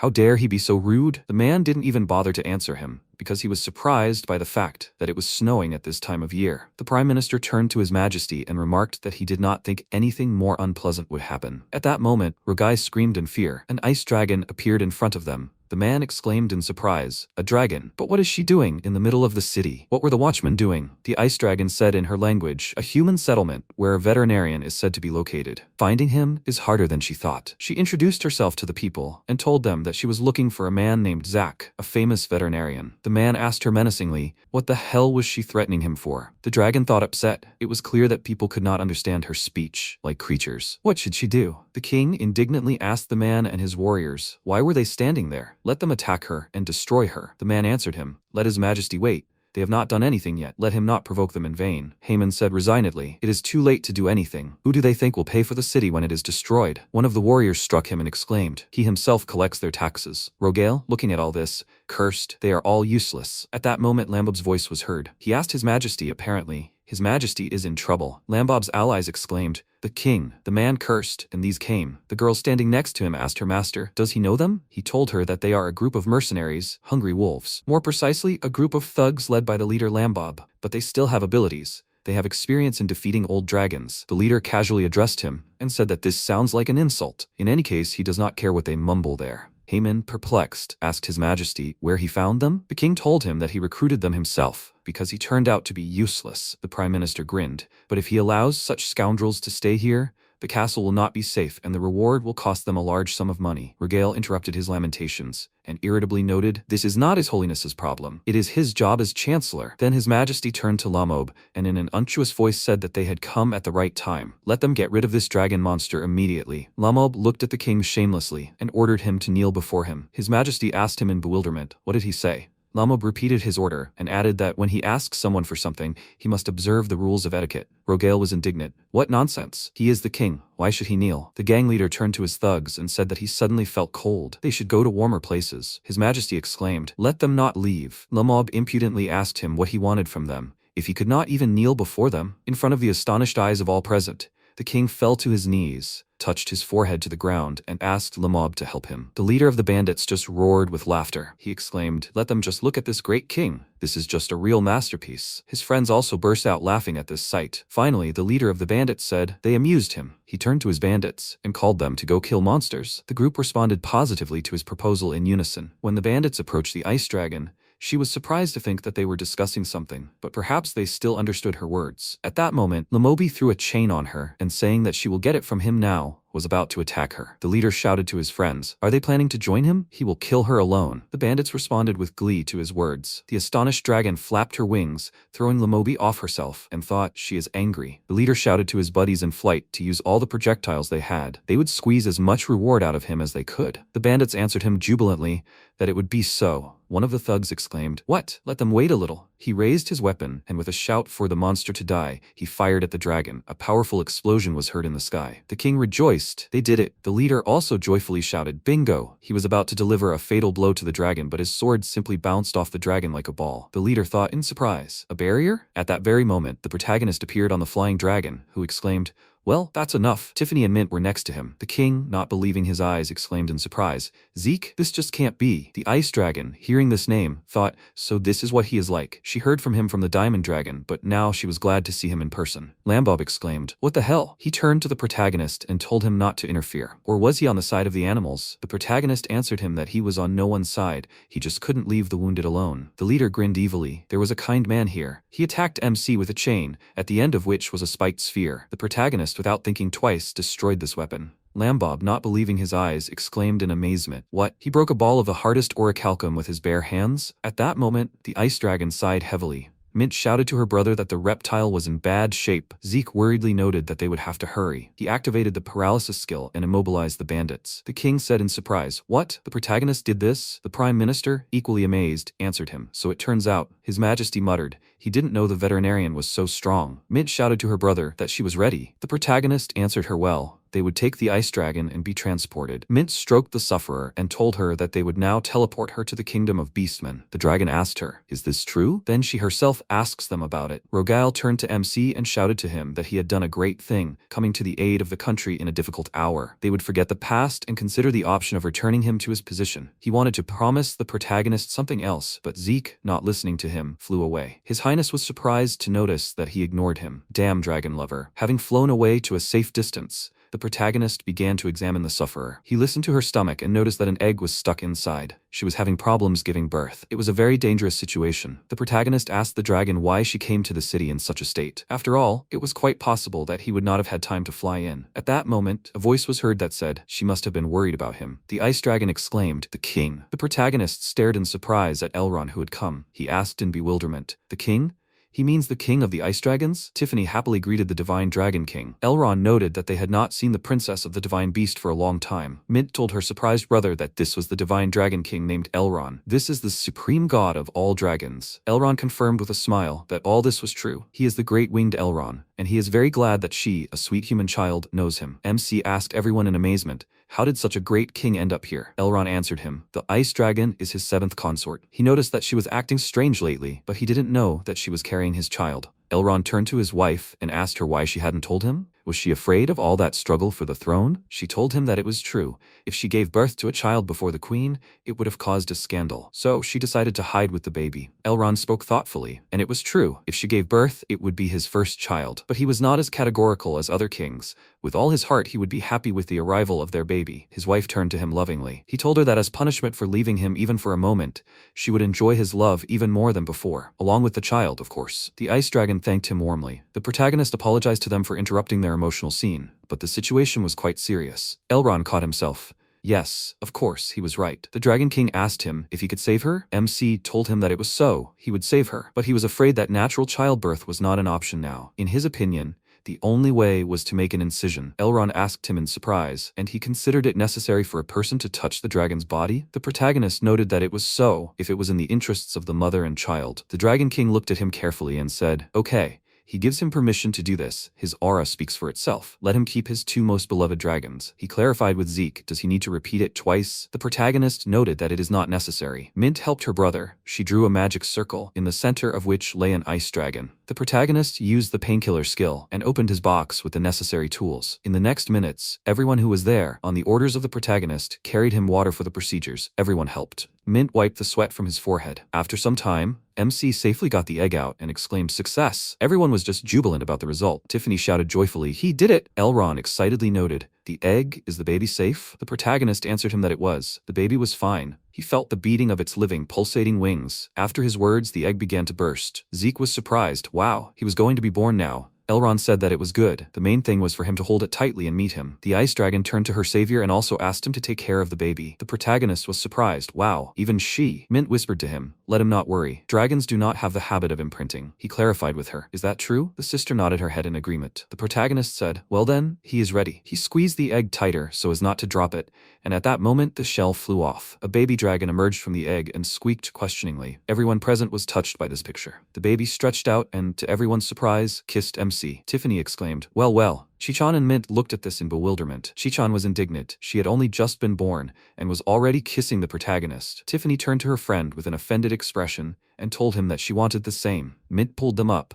Let them stop and not interfere with him, she said with affection. So this is how babies are made. Elrond told the protagonist that he had done a great job, for which he was very grateful. The protagonist answered him that this was not entirely true. For him this was a common thing. The Dragon King noted with surprise, humility is disrespect. The open birth of a dragon is beyond the power of any ordinary creature. High medical skills, immense magic power, experience in reading various types of chi, only he could do this. He was grateful to him for being here. The protagonist smiled at him sheepishly. Elrond pointed out he should go now. The protagonist asked him, what about his wife and child? He said that he apologized, but he had to leave her with them for a while. He had someone to thank. MC asked him again in surprise. Thank? Chichan continued to get angry, watching the baby dragon continue to kiss Zeke. After a while, Rogale asked the Prime Minister for a situation report. What was the damage? The Chancellor told him there were several accidents and crop damage due to the cold, probably caused by the dragons. But thanks to Zeke's quick actions, it wasn't a big deal. The king grinned. What, thanks to the protagonist? He grabbed Haman by the throat and yelled at him.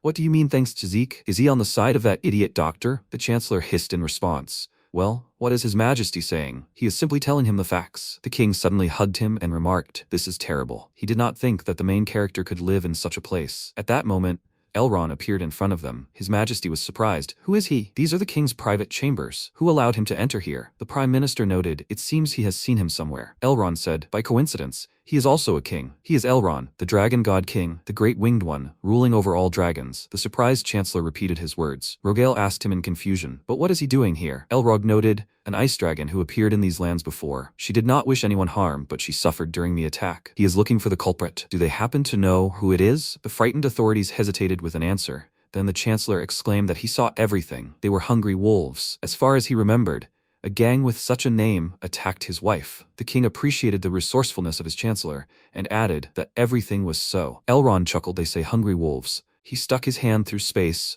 and in a matter of seconds, he got the one on whom the representatives of the authorities had blamed everything. Elrond shook Lambob by the collar and said that the king had spoken out, and what would he say? The cowardly leader of the hungry wolves answered him that he admitted his guilt. But it was the king who ordered him to do this. Let him forgive him. His Highness exclaimed in panic that this was not so. He does not know anything at all. He did all this. The Prime Minister is behind everything, and he has nothing to do with the attack. The Chancellor tried to stop Rogale in surprise. What was he saying? Elrond chuckled and remarked that this was enough. He added menacingly, retribution is coming. They will pay for all the crimes against his people. An explosion of such power was heard in the castle that it simply blew up, and not a trace of it remained. The Dragon King turned to the king and his prime minister. He told them that this time he would consider everything an accident and leave them, but next time he would use all the power of the dragons to destroy them. Let them remember this. The representatives of the authorities, lying on the ground, regretted the castle and groaned in pain. At that moment, Macan appeared and exclaimed, what is going on here? Did he miss the most interesting thing? The powers that be were surprised by his appearance. Rogale told him, welcome back, Hero Macan. Sometime later, when the protagonist returned home, Shia happily met him and congratulated him on his return. He answered her that he was home. Then MC asked her if she had been a good girl today. The baby dragon answered him that she had, after which she hesitated. At that moment, the protagonist heard Chichan exhale loudly. MC asked her what was wrong. She answered him that everything was fine, except for the fact that even small things come to live in his house. The protagonist remembered Elrond's words that dragons usually live away from their parents after birth. He asked the protagonist to take care of his baby. Zeke answered Chichan, nothing can be done. Elrond and the ice dragon asked him about it, so he agreed. She reasonably noted, after all, one can refuse to agree to a favor if he is asked. The dragon irritably noted,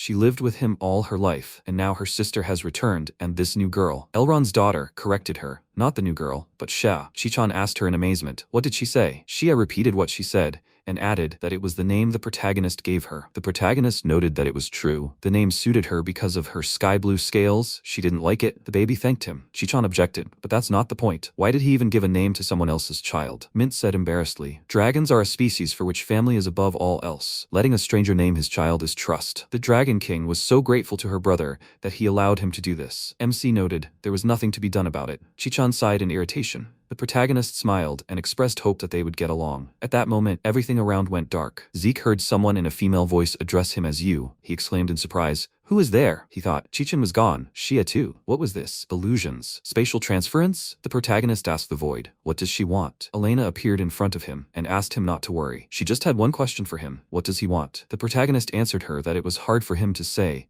He was just trying to help everyone he could. But that was not what she was asking him, was it? Elena said that he was right. She continued, people and monsters, gods, beasts and dragons, different species that would never cross paths in normal life, laugh around him and believe in each other. Why? How is that possible? The protagonist spoke thoughtfully. He had also asked himself this question, but the answer was the same. He simply helps those who can help him. Everything else comes to him by itself. His path and the power of the gods are in his hands, and everyone who is nearby is the result of his step-by-step progress. Elena asked him in surprise, what distinguishes people from others for him? The protagonist laughed and noted that everything is simple. There's no need to separate them. People and beasts, they are all the same. Elena looked at him thoughtfully and disappeared. The darkness disappeared, and MC saw his allies again. Chichan called out to him. He asked her what she said. She asked him what was wrong with him. He laughed and told her that he was just thinking. Suddenly, Shia looked at the window with concern. Mint followed her gaze and looked there too. His sister called out to Zeke. The protagonist saw dragons descending from the sky. He asked them what happened. One of the dragons asked him to fly with them. There were problems. Meanwhile, Macan arrived at the western gate. But the guards did not let him in. They were not told when the guests from the border were supposed to arrive. The second guard said that they would have to wait for confirmation. Macan answered them irritably. What do you mean? Wait for confirmation? Who do they take him for? He sighed and noted, oh, these bureaucratic obstacles. At times like these, you have to improvise. He turned to them and exclaimed, don't they know him? He is the hero, Macan. The guard spoke. He is the best that the kingdom of Geganyuga has to offer. But why is he here? An ally from Macan's team turned to the guards. The hero is here. Let them, the Beastman, open the gates. The hero himself exhaled in irritation and struck his speaking comrade. He exclaimed in amazement, what was his master doing? Macan angrily answered him that they had not prepared the ground. That's why there were such problems. Let them not irritate him even more with their incompetent thoughts. The guards noted in bewilderment, and he really was inadequate. They cannot let such people into the country. Macan, as if nothing had happened, told them not to worry. Let them just let him in, he would take care of the rest himself. One of the guards exclaimed, let him wait. This is impossible. The hero made a hole in the wall. The guards exclaimed in amazement. He had overcome the great gates of impregnable stones, with guards posted along the entire perimeter, without much effort. Such is the strength of a hero. Macan answered them that it was so. And now, let them make way for him. The guards were unmoved. They told him that they could not let him through. It was forbidden by the regulations. Macan sighed in irritation. How they had annoyed him. He exclaimed, okay, now he would play with them. But let them remember that they were the ones who made the first move. There was nothing to blame him for. The hero activated a black ball in the air. The guard said in surprise, what kind of magic was this? Macan noted, by the way, aren't those their houses behind them? If he burns down the entire village, they will probably be more accommodating. They said in bewilderment. What was he saying? Macan exclaimed, let them watch. See how much magic has already accumulated. He will be able to blow up not only their houses, but the whole country. What poor guys they are. He activated the magic ball. At that moment, the protagonist appeared and shouted at him to stop. The protagonist landed next to him and asked him if he was the hero Macan. He added that he had heard rumors from the kingdom. Most likely, he came for him. Macan noticed in surprise that his magic had disappeared. What was this, a distraction or something else? He asked the MC if he was Zeke, wasn't he? He was sent by the king to get him back. He begged him so funny, he should have seen him. Macan added that he was glad that the protagonist came himself, because he had no desire to find out how disgusting it smelled in this nest. And he forgot his deodorant at home, so everything was for the best. The protagonist told him to go home. The hero asked him in bewilderment what he just said. Zeke repeated to him that he should go home. He is no longer a citizen of Geta. He is from Nurogma, the land of beasts, and he does not intend to leave here. Macan confessed to him, to be honest, he does not care about his words. He is here to take him back. He has no choice but to follow him. The king's messenger activated his magic power and exclaimed, he is terribly nervous when he puts him in such a position. Let him be a good adult and listen to him. Macan's ally reminded him that Rogai ordered him to take the protagonist alive. Macan told him that he remembered it. But what does it mean to keep him alive? As long as he breathes, when his heart beats, if he can emit magic, if he just rips out his eye and returns it like that, it is fine, right? He called out the holy sword and the power of the hero and shouted at MC that he's about to die. The protagonist used the paralysis skill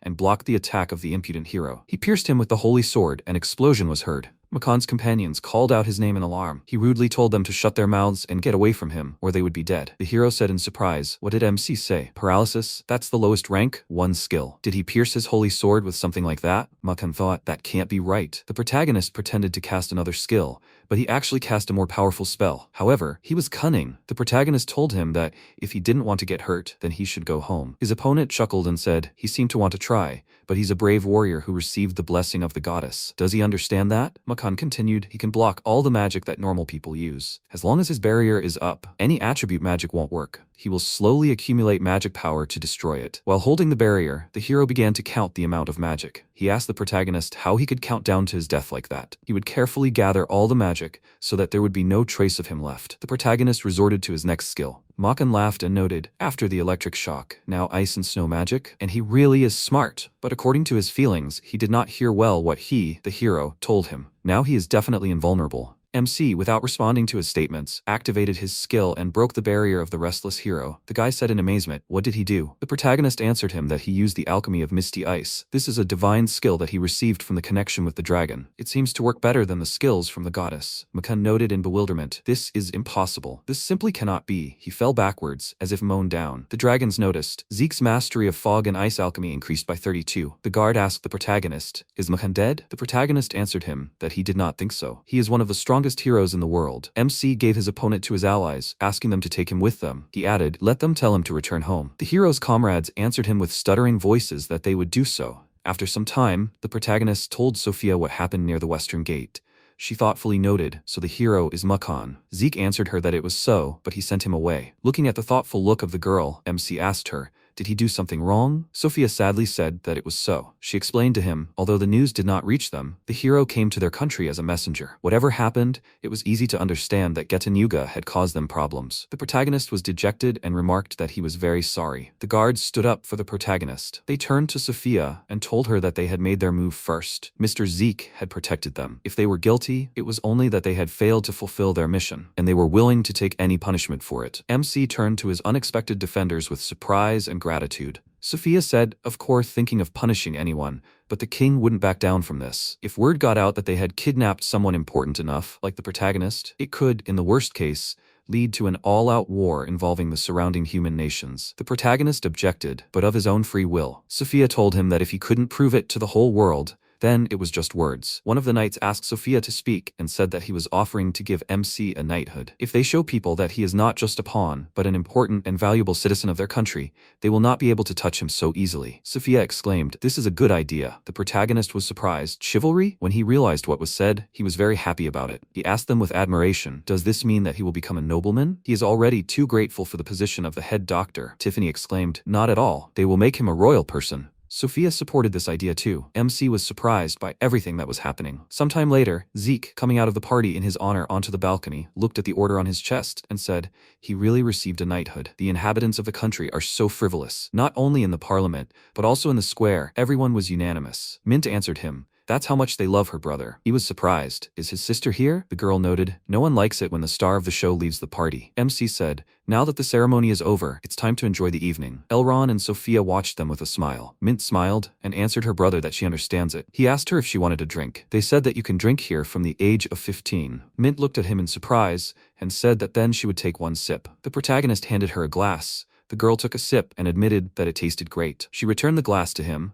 and said that she was still a child, although she wanted to experience many things. The protagonist chuckled and noted that there were probably things that should not be done. Mint agreed with him and was about to give an example, but at that moment Elena appeared again. She turned to the protagonist. Mint asked her in surprise who she was. MC said that he did not know the details, but most likely she was not their enemy. Elaine noted that she understood, so she was one of them too. Well, they would have to listen to her. Today she came to ask him for a favor. She needed his help as a veterinarian to cure her father, the Lord of Demons. Meanwhile, something incredible was happening in the capital. The people were chanting, "Down with the king." Haman exclaimed in bewilderment. What was going on in the country? What kind of unrest was going on? What was going on? The knight told him that it was an outbreak of plague on state farms. which had led to a sharp rise in food prices. The guards were furious, the security was out of control, and recently, public facilities had been abandoned because there weren't enough people to repair the castle. The Prime Minister rushed to report to Rogai. Haman said on the run that they had to do something about the situation as soon as possible. Running into the throne room, he was surprised to see the king lying on the floor. The Prime Minister exclaimed in bewilderment, "What's going on?" The knight told him that it was all the hero. They saw Macan going wild, destroying everything around him. He shouted that he would never forgive that idiot protagonist. He will keep an eye on him. He will make him see the light. The knight said to the surprised Haman, "He has been like this since he came back." The king tried to restrain him,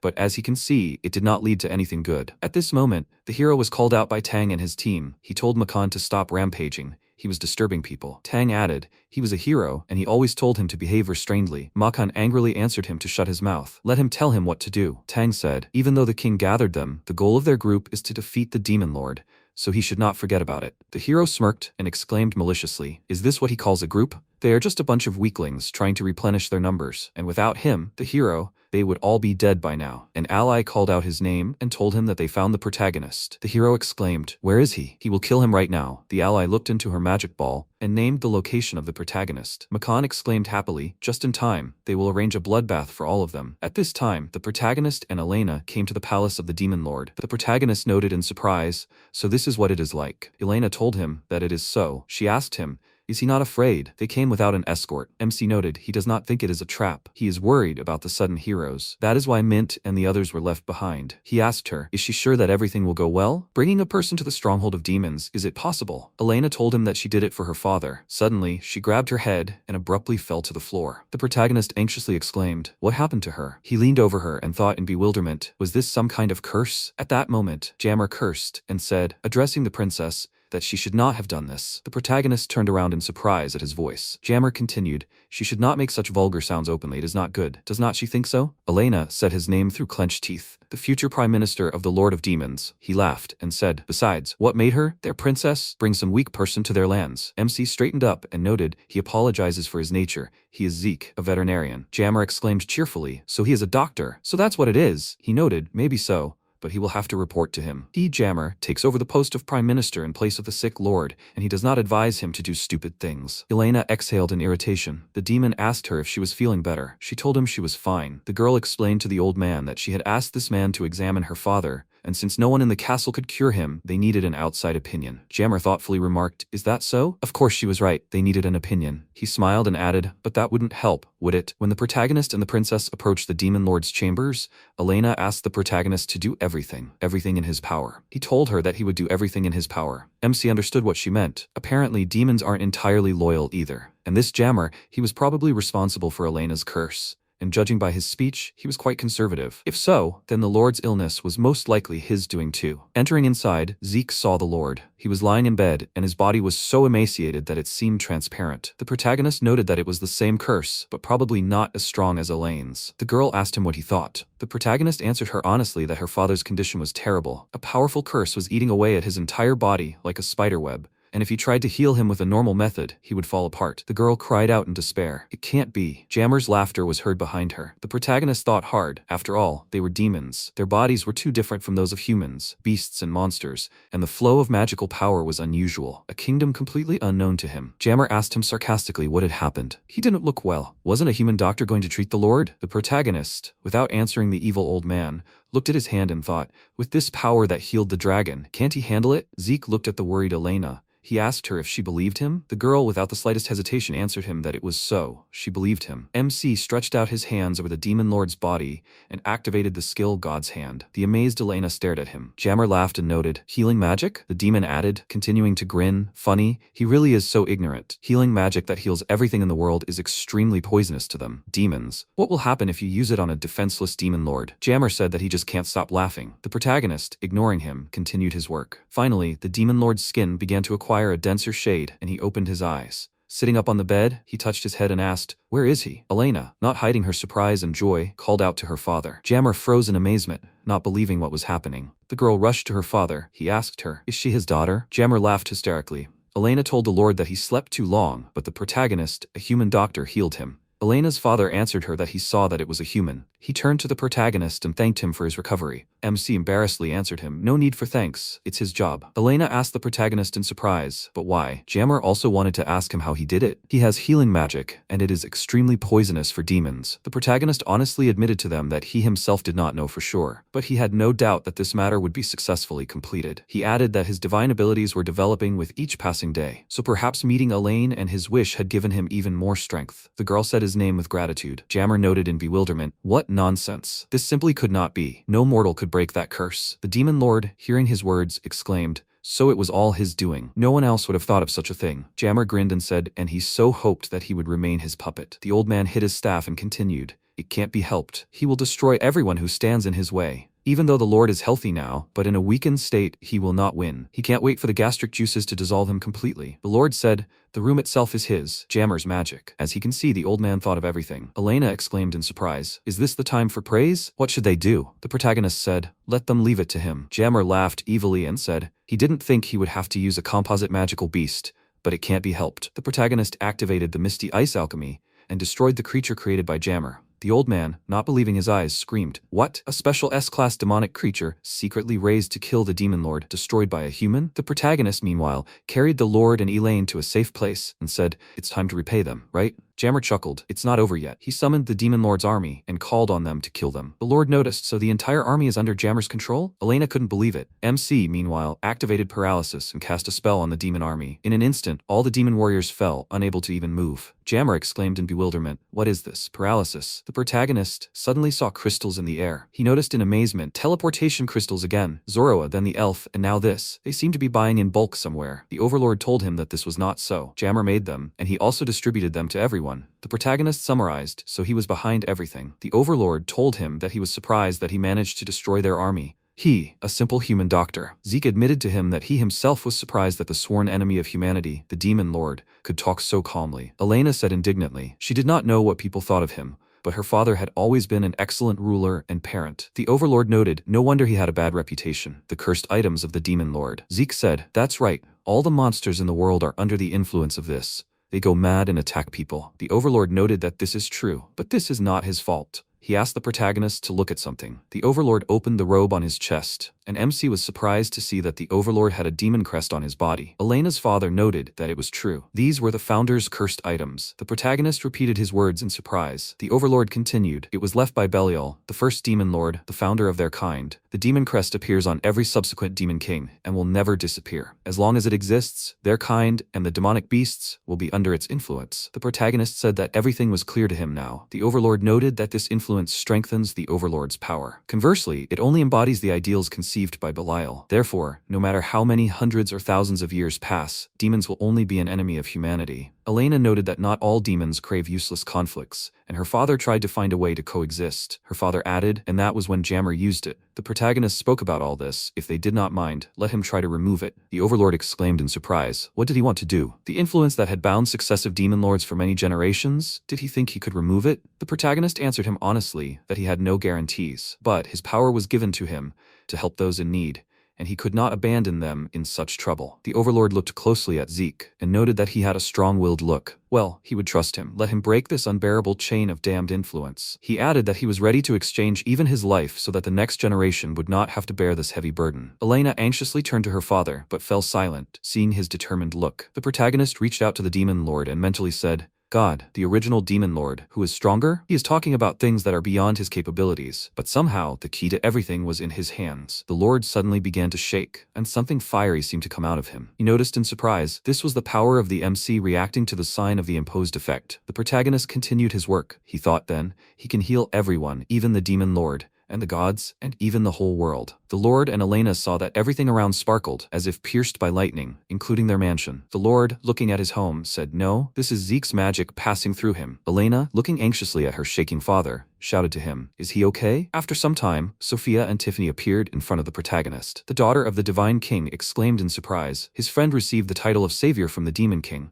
the evolution of existence doctor of salvation. Sophia noted with a smile. Apparently, he was safe and sound. The Lord looked at his body and was amazed to notice the emblem had disappeared. He said he did not even think that the cursed effect affected not only him, but also his entire home. Therefore, it could not be removed so easily. He addressed the protagonist as a master and noted he was very impressed. Did he know about it? The protagonist objected to him. Not at all. It is not him. It is all the gods. The Lord said, even such a power as modesty is meaningless without proper application. He is glad that it was him. The protagonist sheepishly noted, that's how it is. Elena's father spoke up, and thanks to him, the demon people can take the next step. The girl confirmed that it was so. She thanked the protagonist for his help and added that she was very glad that she'd brought him here. Suddenly, Zeke remembered something and asked Elena to close her eyes for a second. She asked him again in surprise. Should she close her eyes? The girl folded her arms across her chest and did as the protagonist asked. He passed his hand in front of her face and said, that's all. Elena looked at him in bewilderment. MC asked her for forgiveness and said that he forgot to remove the effect from her. But now everything should be fine. The girl thanked him and was surprised to notice that the change affected even her body. The Lord noticed that she had a strange expression on her face. Elena begged her father not to tease her.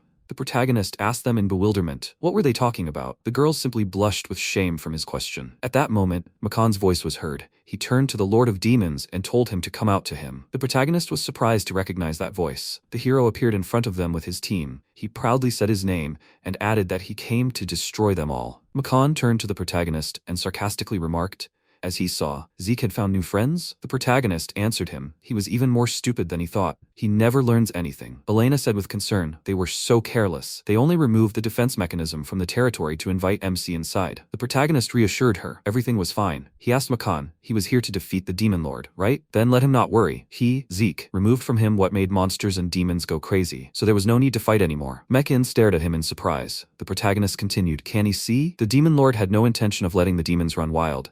He just wanted them to live in peace. Macan exclaimed angrily. What was he saying? He didn't care whether he was good or bad. He was a hero. He didn't need another reason to kill the demon lord. And him, the idiot, along with him. Macan continued, choking with his anger. The protagonist would pay him for the crimes that brought him so much shame. He wouldn't forgive him even after 100 tortures. The protagonist sighed heavily and remarked, well, nothing could be done. He activated the paralysis skill, but at that moment, Tang used the ecliptic barrier. The protagonist was surprised to see that his ability was smashed by Tang's magical defense. His ally activated the heavenly demon palm, and an incredible explosion was heard in front of the protagonist. MC remarked, as expected of heroes, they are different from the rest. Macan laughed evilly and shouted, last time he caught him off guard, but now he won't give him a single chance. He gave his team the order to destroy them all. Let them make them pay for everything. Let them finish them all off. The team used Purgatory Fire Circle, Typhoon Vacuum Blade, Heavenly Thunder Slashing Sword one after another, and summoned the demigod. The demon lord remarked in admiration, 10 destruction spells. It's simply brilliant. He turned to the protagonist. Zeke replied that it was not such a problem. Suddenly, he seemed to sparkle with a blinding light. Elena called out to him in alarm. The protagonist said, this power, it will help him. At that moment, an explosion was heard in his place. The opponents exclaimed in amazement. What was he destroyed? Tan told them that this was not so. He looked up, where the protagonist and the demon lord towered over them. The team members could not believe that he was alive. Macan exclaimed in amazement,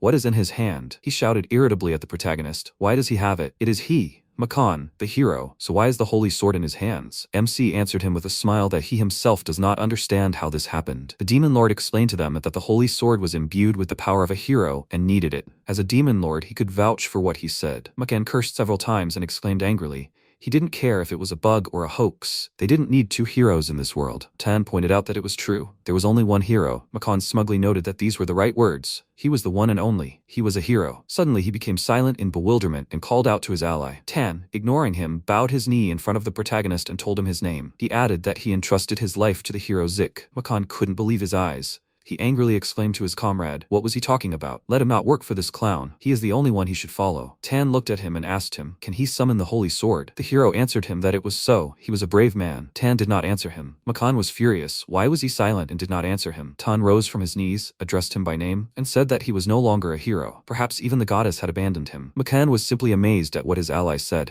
At this time, Rogale was cursing like crazy. Why did he have to live like this? He was sitting on a tree stump, eating food from a tin can. His assistant, holding an armful of brushwood, told him to be patient until the crowd left his home. The king said angrily, fools who forgot their duty to him, their king, and treated him as if he were nobody. The popular demonstration turned into a riot, and Rogale was forced to flee from his castle. He asked his assistant, where was the prime minister? The guy told him that he hadn't seen him. He was probably dealing with this riot. The king turned away and started cursing again, cursing everyone and everything. Suddenly, a symbol appeared on the ground next to him. Rogale was surprised. What was it? The assistant shouted to him that it was a teleportation spell. Let his majesty protect himself. Something like an explosion was heard at the place where the symbol appeared, and the king jumped off the stump with a loud cry of fear. The protagonist told him to be careful. The demon lord apologized to his highness, and added that he apparently miscalculated the coordinates. The king turned to the protagonist in surprise, and called him a bad word. He asked him what he was doing here. What did he want from him? He was an idiot. This was all because of him. And what were those who appeared here with him doing next to him? MC sighed heavily and said, "Oh my." Tan stepped forward and asked Rogai to let him explain everything. He said, let his majesty just listen to him. The protagonist accepted the title of hero from Macan's hands. He confronted the demon lord and managed to convince him. The king exclaimed in amazement, "What? So the main demon is next to them?" The lord said that it was true. He is the demon king. Thanks to the protagonist's power, he no longer has a reason to fight with humans. On behalf of all the demons, he apologizes to him for all his past deeds. Rogai's amazement knew no bounds. He exclaimed, "What did he say? He is an amazingly cunning guy, even for a demon lord." The king turned to MC and told him that he is a true man of action. Not only did he defeat the lord, but he also took him alive. The protagonist agreed and said, now, regarding the demons, he would like to discuss something with him. Rogale, not listening to him, turned to his assistant and told him to get ready. They were waiting for a public execution. The protagonist exclaimed in surprise. What was he saying? The king answered him. As soon as he could convince the people, he was sure that he would go down in history as the ruler who brought peace to the world. The protagonist asked him in bewilderment. What did he mean? Rogale patted his hand and told him not to worry. The role of the executioner would go to him. Zeke was frankly indignant. This will not happen. The demon lord is not bad. He was driven by the cursed influence, and he removed it from him. Neither the demon lord himself nor his demons will attack people anymore. The lord turned to the protagonist and said that everything is fine. Removing the influence does not cancel the previous events. It is a small price, the price of one life. The king noticed. That's right. He thanked the lord for understanding. His majesty added, after the execution, they will hunt down the rest of the monsters, and when they grow up, it will be easy to eradicate them. How about building a stadium where they can enjoy hunting monsters? It would be a great outlet for the people. At this point, the protagonist turned to the king. The representative of the government turned to him and said, what does he want? Why is he raising his voice at him? When Rogai saw the weapon in MC's hands, he exclaimed in amazement, this is the hero's holy sword. It shines as brightly as his majesty. The protagonist swung the sword, and in an instant, the king was naked. He exclaimed indignantly, what is Zeke doing? The protagonist answered him that he had made a decision. He was going to build a country for everyone where monsters can live in safety. Rogai could not believe what he heard. He was indignant. What was he even talking about? Is he crazy? Zeke firmly said that it was not so. He had decided everything, and it was all very simple. He thought that monsters could live in peace like people and all animals. But the thing is that most of them brought a lot of harm to people. Some even died. So he perfectly understands the indignation of his majesty. Therefore, they need to build a country where all the discriminated can live in peace, and gradually make everyone understand that they are no different from everyone else. The king shouted in bewilderment, what nonsense? He can't do it alone. The protagonist answered him that he was not alone. At that moment, the whole sky was filled with dragons. The king thought that he was imagining it all. Sophia said that they would help him. Elron added that each of them would help. The king could not believe what was happening. He was extremely amazed by all this. Mint noted, the divine queen of beasts, the divine king of dragons, and the lord of demons. It seems to her that her brother has many allies now, but in the future there will only be more. Rogai asked the protagonist in bewilderment, is he trying to conquer the world? Just don't let him tell him that he plans to become the Lord of Demons. Zeke told him that he is not interested in such things, but he can take on this role if necessary. The Demon King noted that if he is going to become the Lord of Demons, then it will be easier for him. He is sure that he will make his title less frightening for people. The protagonist looked closely at the Lord. At this moment, Tiffany appeared above them, and said that the protagonist receives the title of the Lord of Demons, the evolution of existence into a savior. The protagonist turned to her. What is she talking about? The daughter of the Divine Beast King said, she had a premonition ever since she met him in the forest that this was supposed to happen. He went the way he believed in, and she would always stand by his side and help him in everything. The protagonist looked at his ally with gratitude. Chichun shouted at Tiffany. What was she talking about? Did she feel like she was his wife? It was written all over her forehead. Mint exclaimed angrily. They were both wrong. Of course, the protagonist, as a brother, loved her the most. Both of them were not even close to her. The demon lord was surprised by their pressure and asked the new lord to take care of Elena too. The girl indignantly pulled her father up. MC promised him this. The king and his assistant looked at everything that was happening in bewilderment, not believing their eyes and ears. Sophia asked them, now do they understand what situation they were in? They can only watch from the sidelines. Rogale grinned. Do they think that people will follow a bunch of God knows who? He exclaimed. This is great news. Then they, the people, will unite against them. Sophia laughed and answered him. They have already informed the neighboring countries about it. Elrond added, they saw the exploits of their dragons and promised to cooperate with them. The king could not believe it. Sophia noted, she was sorry, of course, that they could not achieve cooperation with them. Elrond said, well, it's time for them to say goodbye. Rogale muttered in confusion. What should he do? The assistant answered him that he didn't know. At that moment, a knight ran up to him and called out to him. His Highness asked him who he was and what he wanted. The knight said that he had information. The townspeople who had captured the castle demanded the abolition of the monarchy. The parliament agreed to this, and a revolution took place. Their kingdom was practically destroyed. The king asked him again in confusion. A revolution? He didn't understand what this idiot was talking about. Rogale's assistant turned to his majesty and asked for his forgiveness, and said that he had a family and could not accompany him further. The guy turned to the knight and told him to wait for him. He was going with him. They left. The king shouted at their backs, let these idiots not leave him here alone. Left alone, Rogai sank to the ground and spoke in bewilderment.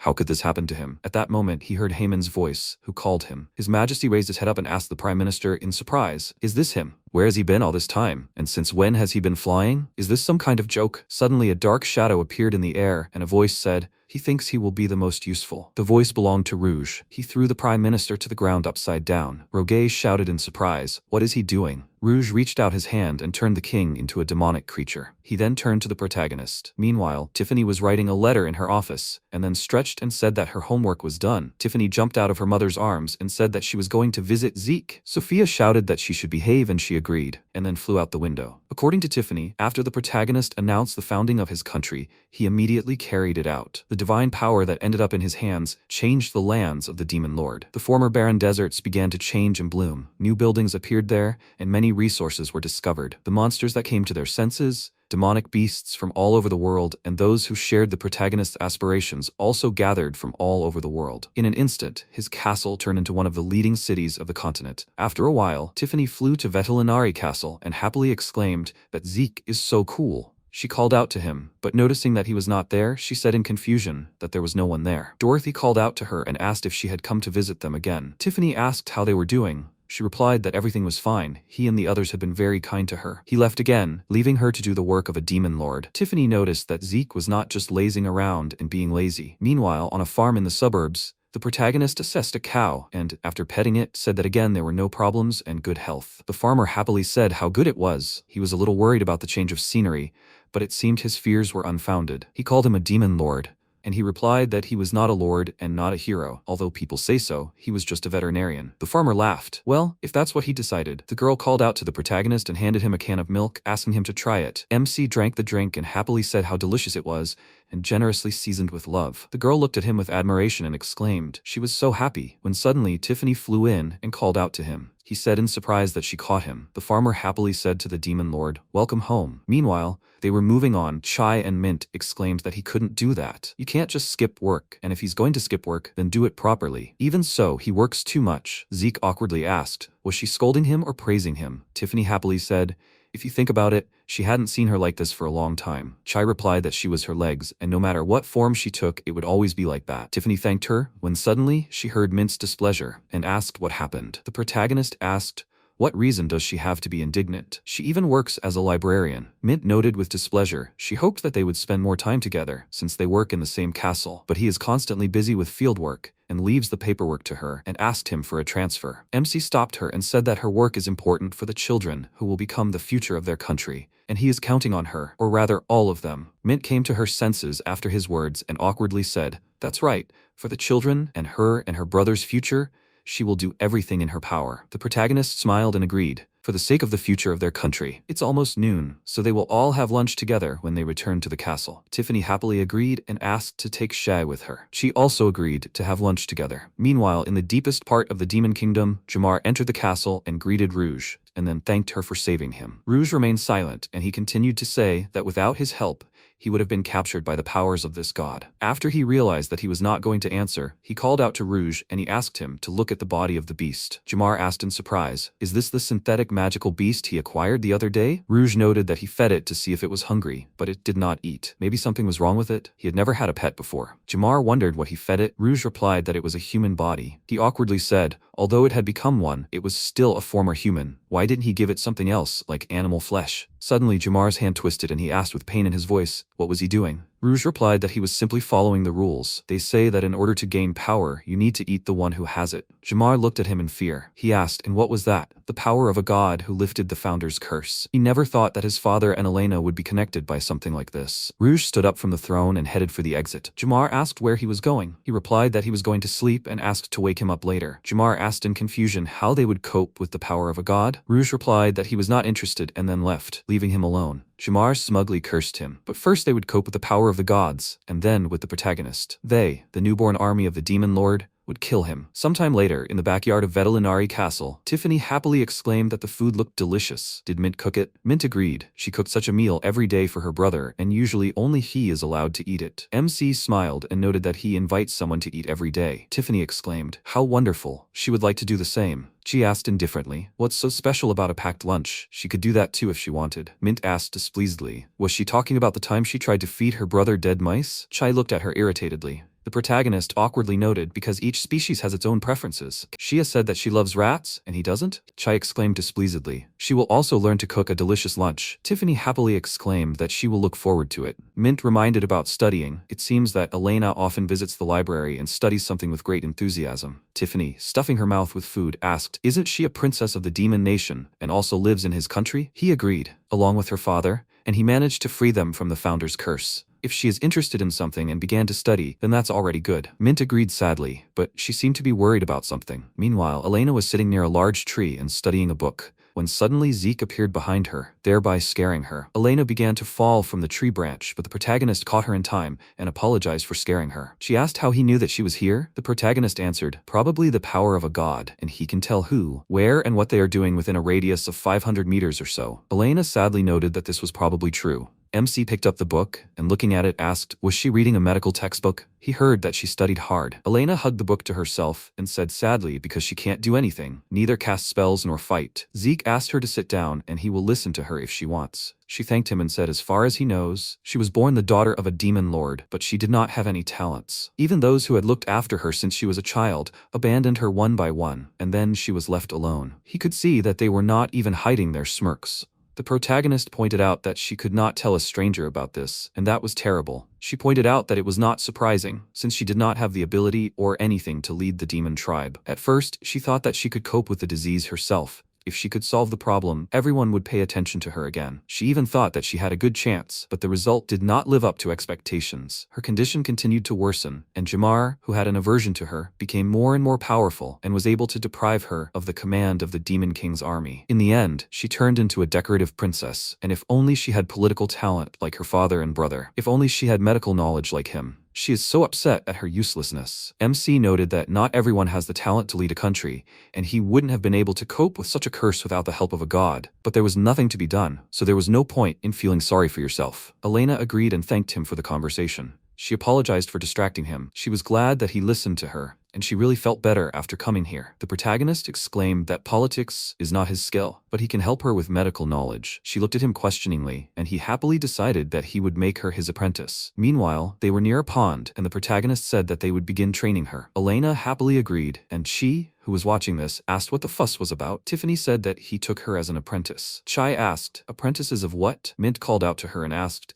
she never ceases to amaze her. After all, her brother is a veterinarian, isn't he? Chai noted that she didn't look like a veterinarian. Mint was sure that he could teach her all sorts of useful things. Zeke said that they would start with the basics, namely rock climbing. Mint noted that he was a bad teacher. He replied that he could teach her something on the profile right away, but decided to start with practical things. Suddenly, he stepped onto a rock and deftly climbed up, and then jumped down. Elena looked at him in surprise, and MC handed her a snowdrop, Hina, in his hand. This flower grows only on rocks above 800 meters, and it can be used to remove worms. Sometimes the monsters he is forced to treat can climb so high, and if she is a veterinarian, she should be able to get various ingredients. Elena said then she will get it too, and was about to use magic, when suddenly the protagonist stopped her and said that no magic. Magical intervention can change the herbs and make the beast wary. He asked her to climb up with her own hands. Elena looked at the rock in confusion and began to climb it, sometimes falling down. After a few minutes, minutes, the protagonist noted that the next training would be on the shore. Did she see that island? They would admit that there was a wounded unicorn there. So what would she do? She asked. Magic is forbidden, right? In that case, would she swim? Zeke called out to Chi and asked her to swim. She asked in surprise, did he want her to be an example? She is a good swimmer, if anyone does not know. She took off her clothes and jumped into the pond, when suddenly the Kelpies began to surround her. She asked discontentedly, what is wrong with them? She does not have time for them. Elena called out to her worriedly, and the protagonist said that, as she could see, the lake was inhabited by Kelpies,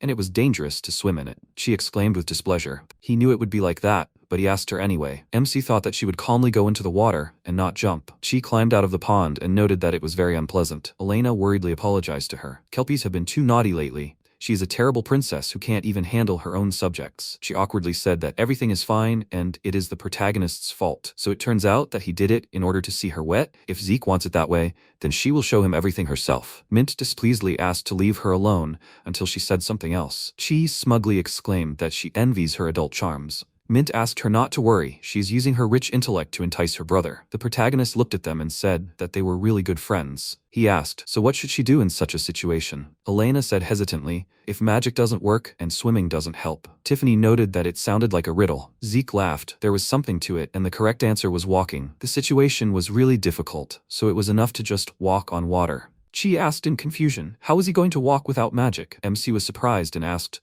what do you mean? He puts his foot in the water before it sinks, puts the other one in front and repeats. She said she was such a fool to ask. Mint noted that her brother was a very bad teacher. The protagonist asked, why not? She exclaimed in displeasure because only he can do that. Elena resolutely said that she would try, and Mint asked her not to take her brother's words seriously. She ran across the water and returned to the shore with a joyful exclamation. She did it. Tiffany asked in surprise. Was it MC who taught her? Mint asked in confusion. Are those the Kelpies' heads? The Kelpies happily praised her for doing it. Elena asked in surprise, are they helping her? The Kelpies happily said that they would do anything for her. They were glad that she was happy, and they were having fun about it. Zeke said that it turned out that the monsters didn't hate her as much as she thought. The Kelpies said that there was a fog in their minds, but now it's gone. They are glad that the princess is safe. The protagonist noted that the clouding was a primordial curse, and perhaps it had always been like that, or because of Jamar. Elena shook the Kelpies' hands, and they said that they were glad to meet her. She thanked them, and she was also glad to meet them. MC said that now she didn't need to hold back her magic, and she would probably find an approach to them better than he did. Kelpie noticed him and said she wanted his autograph. Zeke asked, no problem, but what are their names? Kelpie asked, names? Elena noted that Kelpies do not have the habit of giving themselves individual names. Mint said that it is not typical for magical beasts in general to have individual names. The protagonist said that then he will name them himself. Baby Kelpie, Beautiful Kelpie, and Kelpina. Elena said that this is a bit too much. Mint noted that even her brother has his weaknesses. She said contentedly that she likes her name. Tiffany happily noted that it is easy for babies to remember. He pouted and said that they can only criticize. Suddenly, a magical glow appeared behind MC. Everyone looked in surprise at the reincarnated Kelpies. Kelpina thanked him. They, named by him, underwent an existential evolution. For the sake of the lord and princess, they pledged to be even more useful to them. Mint said in surprise, these guys have turned into such godlike figures. Tiffany happily exclaimed that it was incredibly wonderful. She never thought that something like this could happen,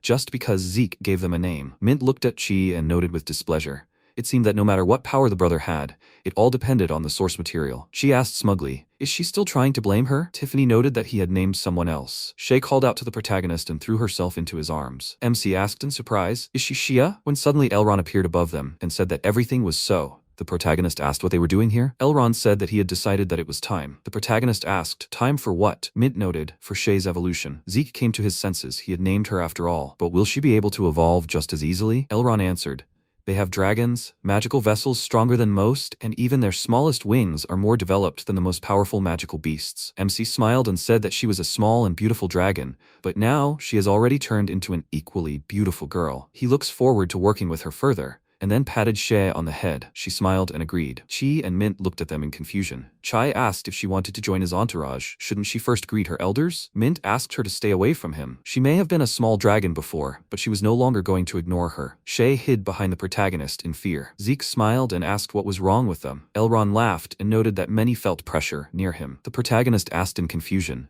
so he came here to watch Shay evolve, so he's leaving her on him? He replied that they're not taking their care of her off their hands, but she needs stimulation to grow. Elena happily said she was happy for her, and Shea hugged her, noting that she liked her. Elron added that she had become friends with the demon princess, and that Shay wouldn't have been able to get that if she hadn't been by his side. Had he ever heard of Oniashima? MC thought about it, Never heard of it. Elrond said it was a picturesque little island in the southern seas, and the land there was full of magic, in which Shia could bathe. Zeke asked Mint if she knew anything about it. She agreed. The island was famous for tourism and pilgrimages to the so-called places of power, but lately, there had been strange rumors that it had become unsafe. Elrond asked them not to worry. He had recently seen it with his own eyes, and it was still as quiet and beautiful as before. Mint apologized. It was not her place to argue with first-hand information. He replied that they could go themselves. He thought Shia would like it there. Mint smiled and agreed, and so did her tired brother. She was sure he would feel much better if they rested a bit. Tiffany excitedly exclaimed that they would all go on a trip together and was looking forward to it. Elena agreed and asked them to have fun there. Tiffany asked if she would come with them. She asked if they were sure she could too. Tiffany happily extended her hand and said,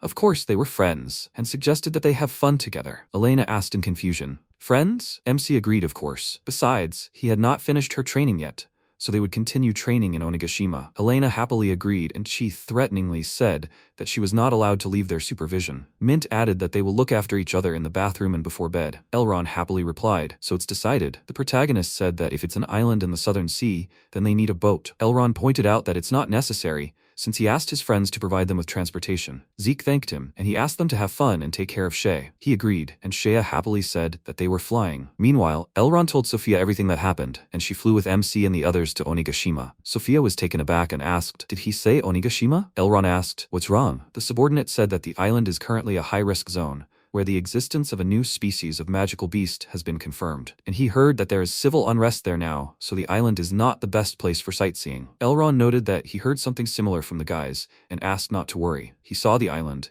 and there is definitely no unrest there. Sophia asked with displeasure, when exactly was the last time he saw this? He asked to think about it, and then replied that it was 500 years ago. Isn't he right, considering that he is a dragon? Meanwhile, in the Demon Lord's realm, Jamar was pushing a food cart and said, roast lamb and kamaloi munye. He is a gourmet, isn't he? And why is he the one doing this? Suddenly, he noticed Rogai appear from the magical beast and started calling out for Zeke. Meanwhile, the protagonist and the others were flying towards Oniashima, and he happily said that he could see land. Is this Oniashima? He thanked the dragon for bringing them here. The dragon said, no problem. However, he could sense a disturbance all over the island and asked them to be careful before flying away. The protagonist asked, disturbance? Mint looked at the dark aura and said, although there is no resort island atmosphere here like the Dragon King said. She looked around and noticed that it also smelled strange. Tiffany noticed a man in the distance and asked everyone to look in his direction. Elena asked in surprise, an islander? Suddenly, a demon appeared in front of them, who attacked them, and everyone ran away in fear. MC used paralysis when suddenly the demon fell to the ground unconscious,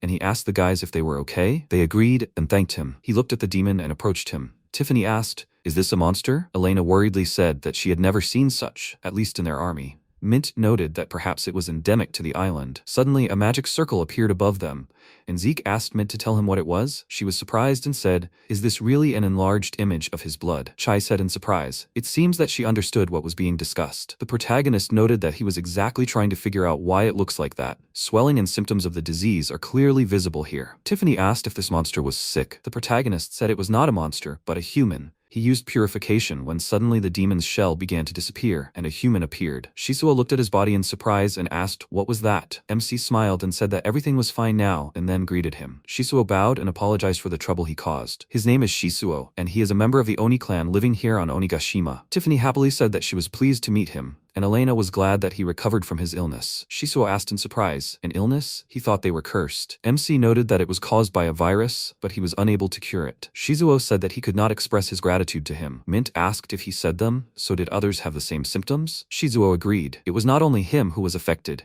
and it was all because of the curse, or rather the illness. Their island is now on the verge of destruction. As they probably know, Oniashima was a peaceful island and they adhered to the traditional policy of neutrality, so they did not interfere in wars and lived in peace. Until that day, 3 months ago. Mint asked in surprise what happened. Shisuo noted that evil had appeared. A lump of flesh, that's what they called that terrible creature that the old man controlled. The miasma it emitted in the air quickly engulfed the entire island, and it turns everyone who inhaled this miasma into real zombies. Mint said that the inhabitants of the island were breathing the harmful air that enveloped the entire space. Shisuo agreed. 90% of them were the same as him. MC noted that this meant that this miasma was covering the island when we saw it from the sky. She asked in fear, what does this mean? Miasma surrounding the island? It turns out that they are also breathing it now. What is happening? Will she rot like those demons and her breasts will fall off too? If he was going to get into this trouble, he should kill her so she wouldn't become like this. Shisuo was confused and asked why they were all so calm. If they were to breathe in the miasma, their bodies would soon begin to rot. Zeke said it was probably the effect of his divine power. It acted like an antibody,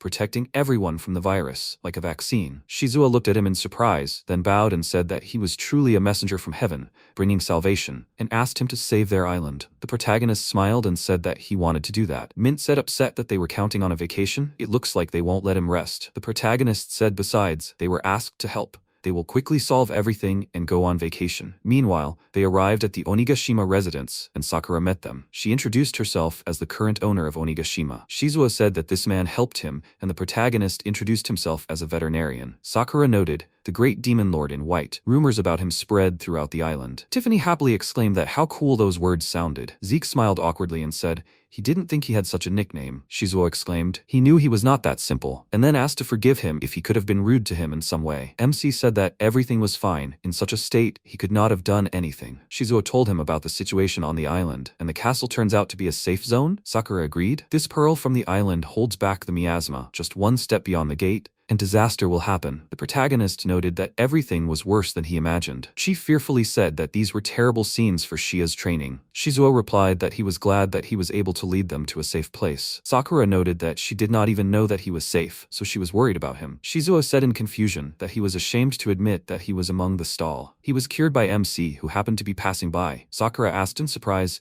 cured? Does that mean there is a cure? Zeke said that it is a little difficult to explain everything in detail, but it is like an epidemic, and he can cure it. The man asked in surprise, can he reverse the disease? Tiffany happily exclaimed that he is great. Zeke awkwardly said that he is not quite sure. The main thing is that he can cure everyone. Shizuo agreed. He really was a zombie, but he was cured so he can vouch for it. Sakura thought, it can't be, so it can be returned. The men said that she was right and the siege was worth it. Mint asked what they mean. He answered that they have not fought for 3 months, and the mistress ordered them not to kill zombies. She asked, were they under siege the whole time? Sakura said, they are either dead or have lost their free will. They had no way to understand it. The man asked her to tell them, maybe only they could help them. Shia remarked, she was so kind, and Tiffany agreed with her. Sakura said sadly that she was very naive, and this was not a solution. It was just stupid to postpone solving problems. It was unbecoming of a politician not to know what to keep and what to discard. There was no excuse for what she was accused of. The protagonist asked with a smile, but this is good, isn't it? He didn't see anything wrong with it. She was so kind, that's why they followed them. And now that he was here, they could relax and he would cure them all. A couple of minutes later, the protagonist stood on the roof of the residence and used the analysis skill, thinking that 3,000 was quite a lot. If it was all the inhabitants of the island, it was logical. Sakura asked what he was doing. Mint answered that he was scanning the entire island and checking the number of sick people and their symptoms. Shizuo asked in surprise, the entire island? Sakura asked, is he capable of such a thing? Mint smiled warmly and agreed. He was her brother, and she was proud of him. Suddenly, he used purification and a stream of magic enveloped the entire island, cleansing the inhabitants of the curse. She happily noted that everyone returned to normal. MC said that it was a little exhausting for him and jumped from the roof to the balcony. Sakura, surprised, said that it was incredible and thanked him. He replied happily that it was nothing special. Could he see the crystal from before? Sakura agreed, and they went inside. Zeke reached out to the pearl and used the power-up, saying that now this artifact would be able to protect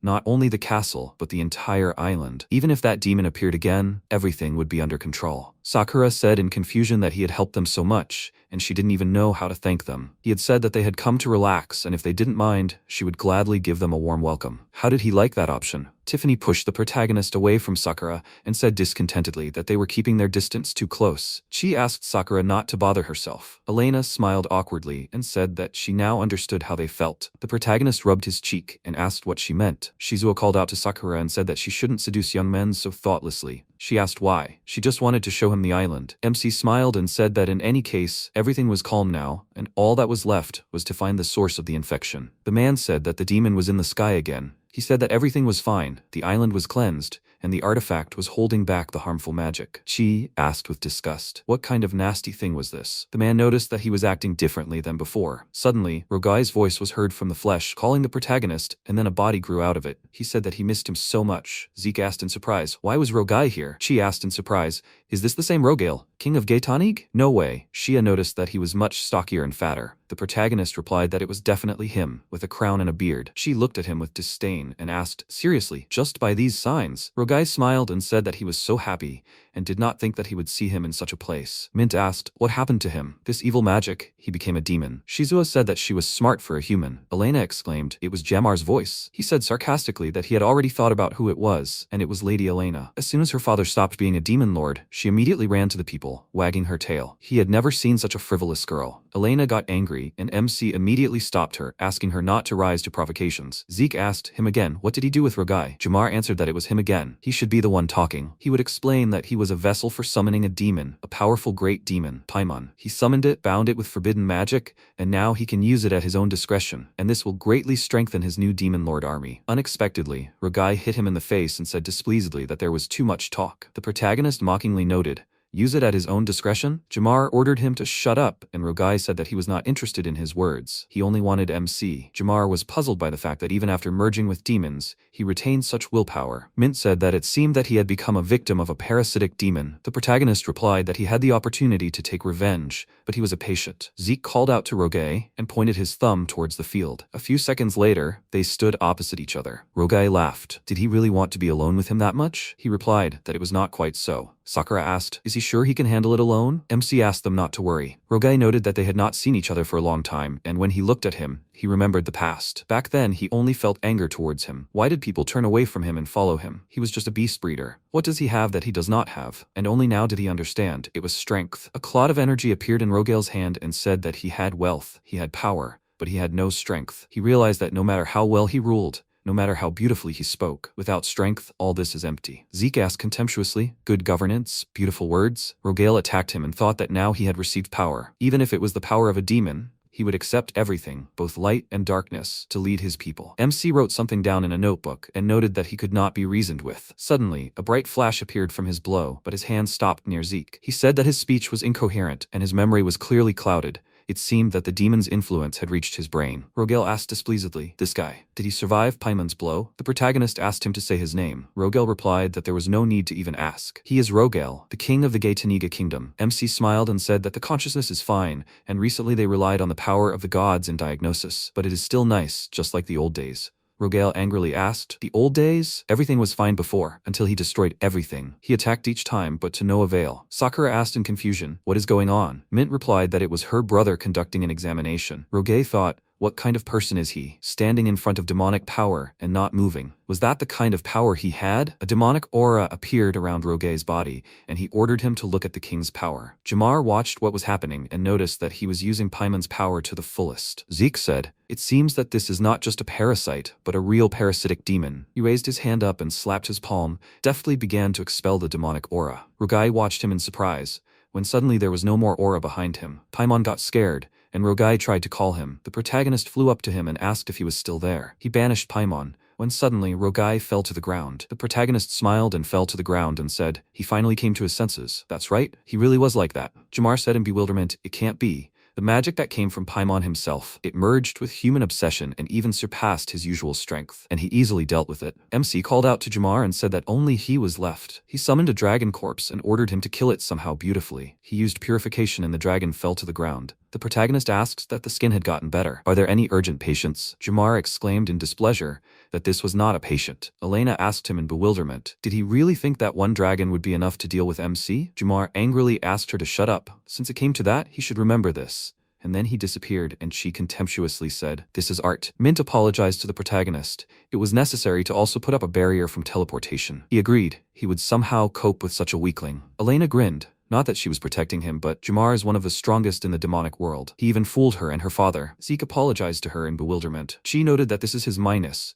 He compares everything with himself. It's easy, but they, no, are not easy. Mint asked her not to say stupid things. This is precisely the beauty of her brother. She developed a magical pattern for 3 years, and he glanced with one eye and immediately improved it. She asked in bewilderment, did she have masochistic tendencies? The protagonist asked to leave it, and then looked at Rogai and asked, and what should he do with it now? He bowed and asked for forgiveness with remorse. It was all his fault. MC was surprised, as if a curse had been lifted from him. Rogai said regretfully that he was wrong about him and thought that he was a useless slacker who wasted his energy on meaningless actions like caring for animals. Shia awkwardly noted that he was still saying terrible words. Rogai continued, he was wrong. He hid such power by pretending to be a simple veterinarian. Zeke said that was not true at all. Mint called out to him discontentedly and he agreed. Rogai exclaimed in bewilderment that with such power he could dream of a great future. But he gave up everything to continue the family business. Becoming a veterinarian must have been very offensive. Even though he was a former king, he admitted his mistakes and apologized to him. He said that now it was in the past, so everything was fine. Rogai happily hugged the protagonist and he asked him to calm down. Tiffany happily asked, happy ending? Mint noted that maybe the king's heart had been purified along with the demon's disappearance. Shia asked in surprise, is divine power capable of such a thing? Then he should have done it from the very beginning. MC said that it would have been like manipulation. Even if it was effective, he didn't want to do that. Shia awkwardly apologized, and Tiffany said that it was okay. She was kind and knew it, but if someone really evil appeared, they would have to deal with them. The protagonist laughed and agreed. Sakura called out to him and thanked him. If they hadn't been there, she didn't know what would have happened to this island. He replied that he wanted to say that it was an accident, but you can't end up in such places by accident. Maybe it was the guidance of divine power or fate. Shia exclaimed, so Sakura and Zeke's meeting was fate. Sakura exclaimed, a fateful meeting. She pounced on Shia with displeasure and ordered him not to say anything unnecessary. Mint said, whatever, it's finally over, and now he'll definitely take a vacation. The protagonist asked in confusion, what kind of outfit is she wearing? She replied that it was so that her brother could rest. She was also serious, and if they were lucky, they would be alone. She looked around and asked, where is the protagonist? Sakura began to lead him by the hand and asked if he wanted to go to a holy place. There are many great temples and holy places on Onikujima. There are also some that only the royal family can go to. She will take him there. She and Tiffany ran after them and said discontentedly that they can't take everything for themselves. Mint said, it looks like they have a very serious rival. Mint asked, why is she so surprised? They have been on the island from the very beginning. Chai asked discontentedly, is she serious? Then there was no time for this at all, but now they're on vacation, so the mood immediately rises. Mint asked contemptuously, in such an outfit for a vacation? Chai sighed irritably, only she had such preparation. Tiffany exclaimed happily, how beautiful. Chai asked discontentedly, why are they all perfectly prepared? Tiffany asked, so what? She can change clothes and appearance with magic. She remembered with discontent, she can do that. Elena noted that she can change the shape of the dress by controlling the threads. Shia said that she also has something like that. She upset ordered them to go have fun as they want, and she will play with shells here. Elena called out to her, when suddenly a swimsuit appeared around her body. She looked at it in surprise and said that she used her threads, and then apologized for the fact that it turned out the same. She happily grabbed her hands and thanked her. Not like some here, and it seems that MC's heart is in her hands. Meanwhile, the protagonist carried Sakura in his arms and said in surprise, what a powerful spiritual path. There is such magical energy here. A couple of minutes later, Chi stopped out of breath on the road, and Sakura asked them to enjoy the sea and not be shy. She said discontentedly that it was unfair to take everything herself. She said sarcastically that she did not know what she was talking about. The protagonist said that he did not know what she had made up, but he was just carrying her. The ground was slippery here. Chi noted with discontent that he did not understand women at all. Elena asked Shia, what was it? She replied that she felt something. Sakura agreed. It was already visible. This is a sacred place where they worship the divine protector of the royal family, the test of the peach. There is a special magic felt behind these gates. MC noted that Elron was right. Elena asked if they could let strangers in there. Sakura said that if there was an escort, there would be no problem. Shia was the one in charge here, and she would be taking the test. Neither the protagonist nor the others had the right to interfere. The main character agreed and bumping fists with Shia, said that she could handle it. They went inside, and Sakura asked them to remain silent, after which she used magic and began to summon the Peach Princess. Momo appeared in front of them and asked Sakura what she needed. It seemed that the annual ritual was still far away. Sakura said that today they had come to ask the Peach Princess for mercy, and these were behind. Suddenly, Momo interrupted her and asked her to stop talking. She would guess herself. She looked at them and noticed that they were an interesting company, not a single loser.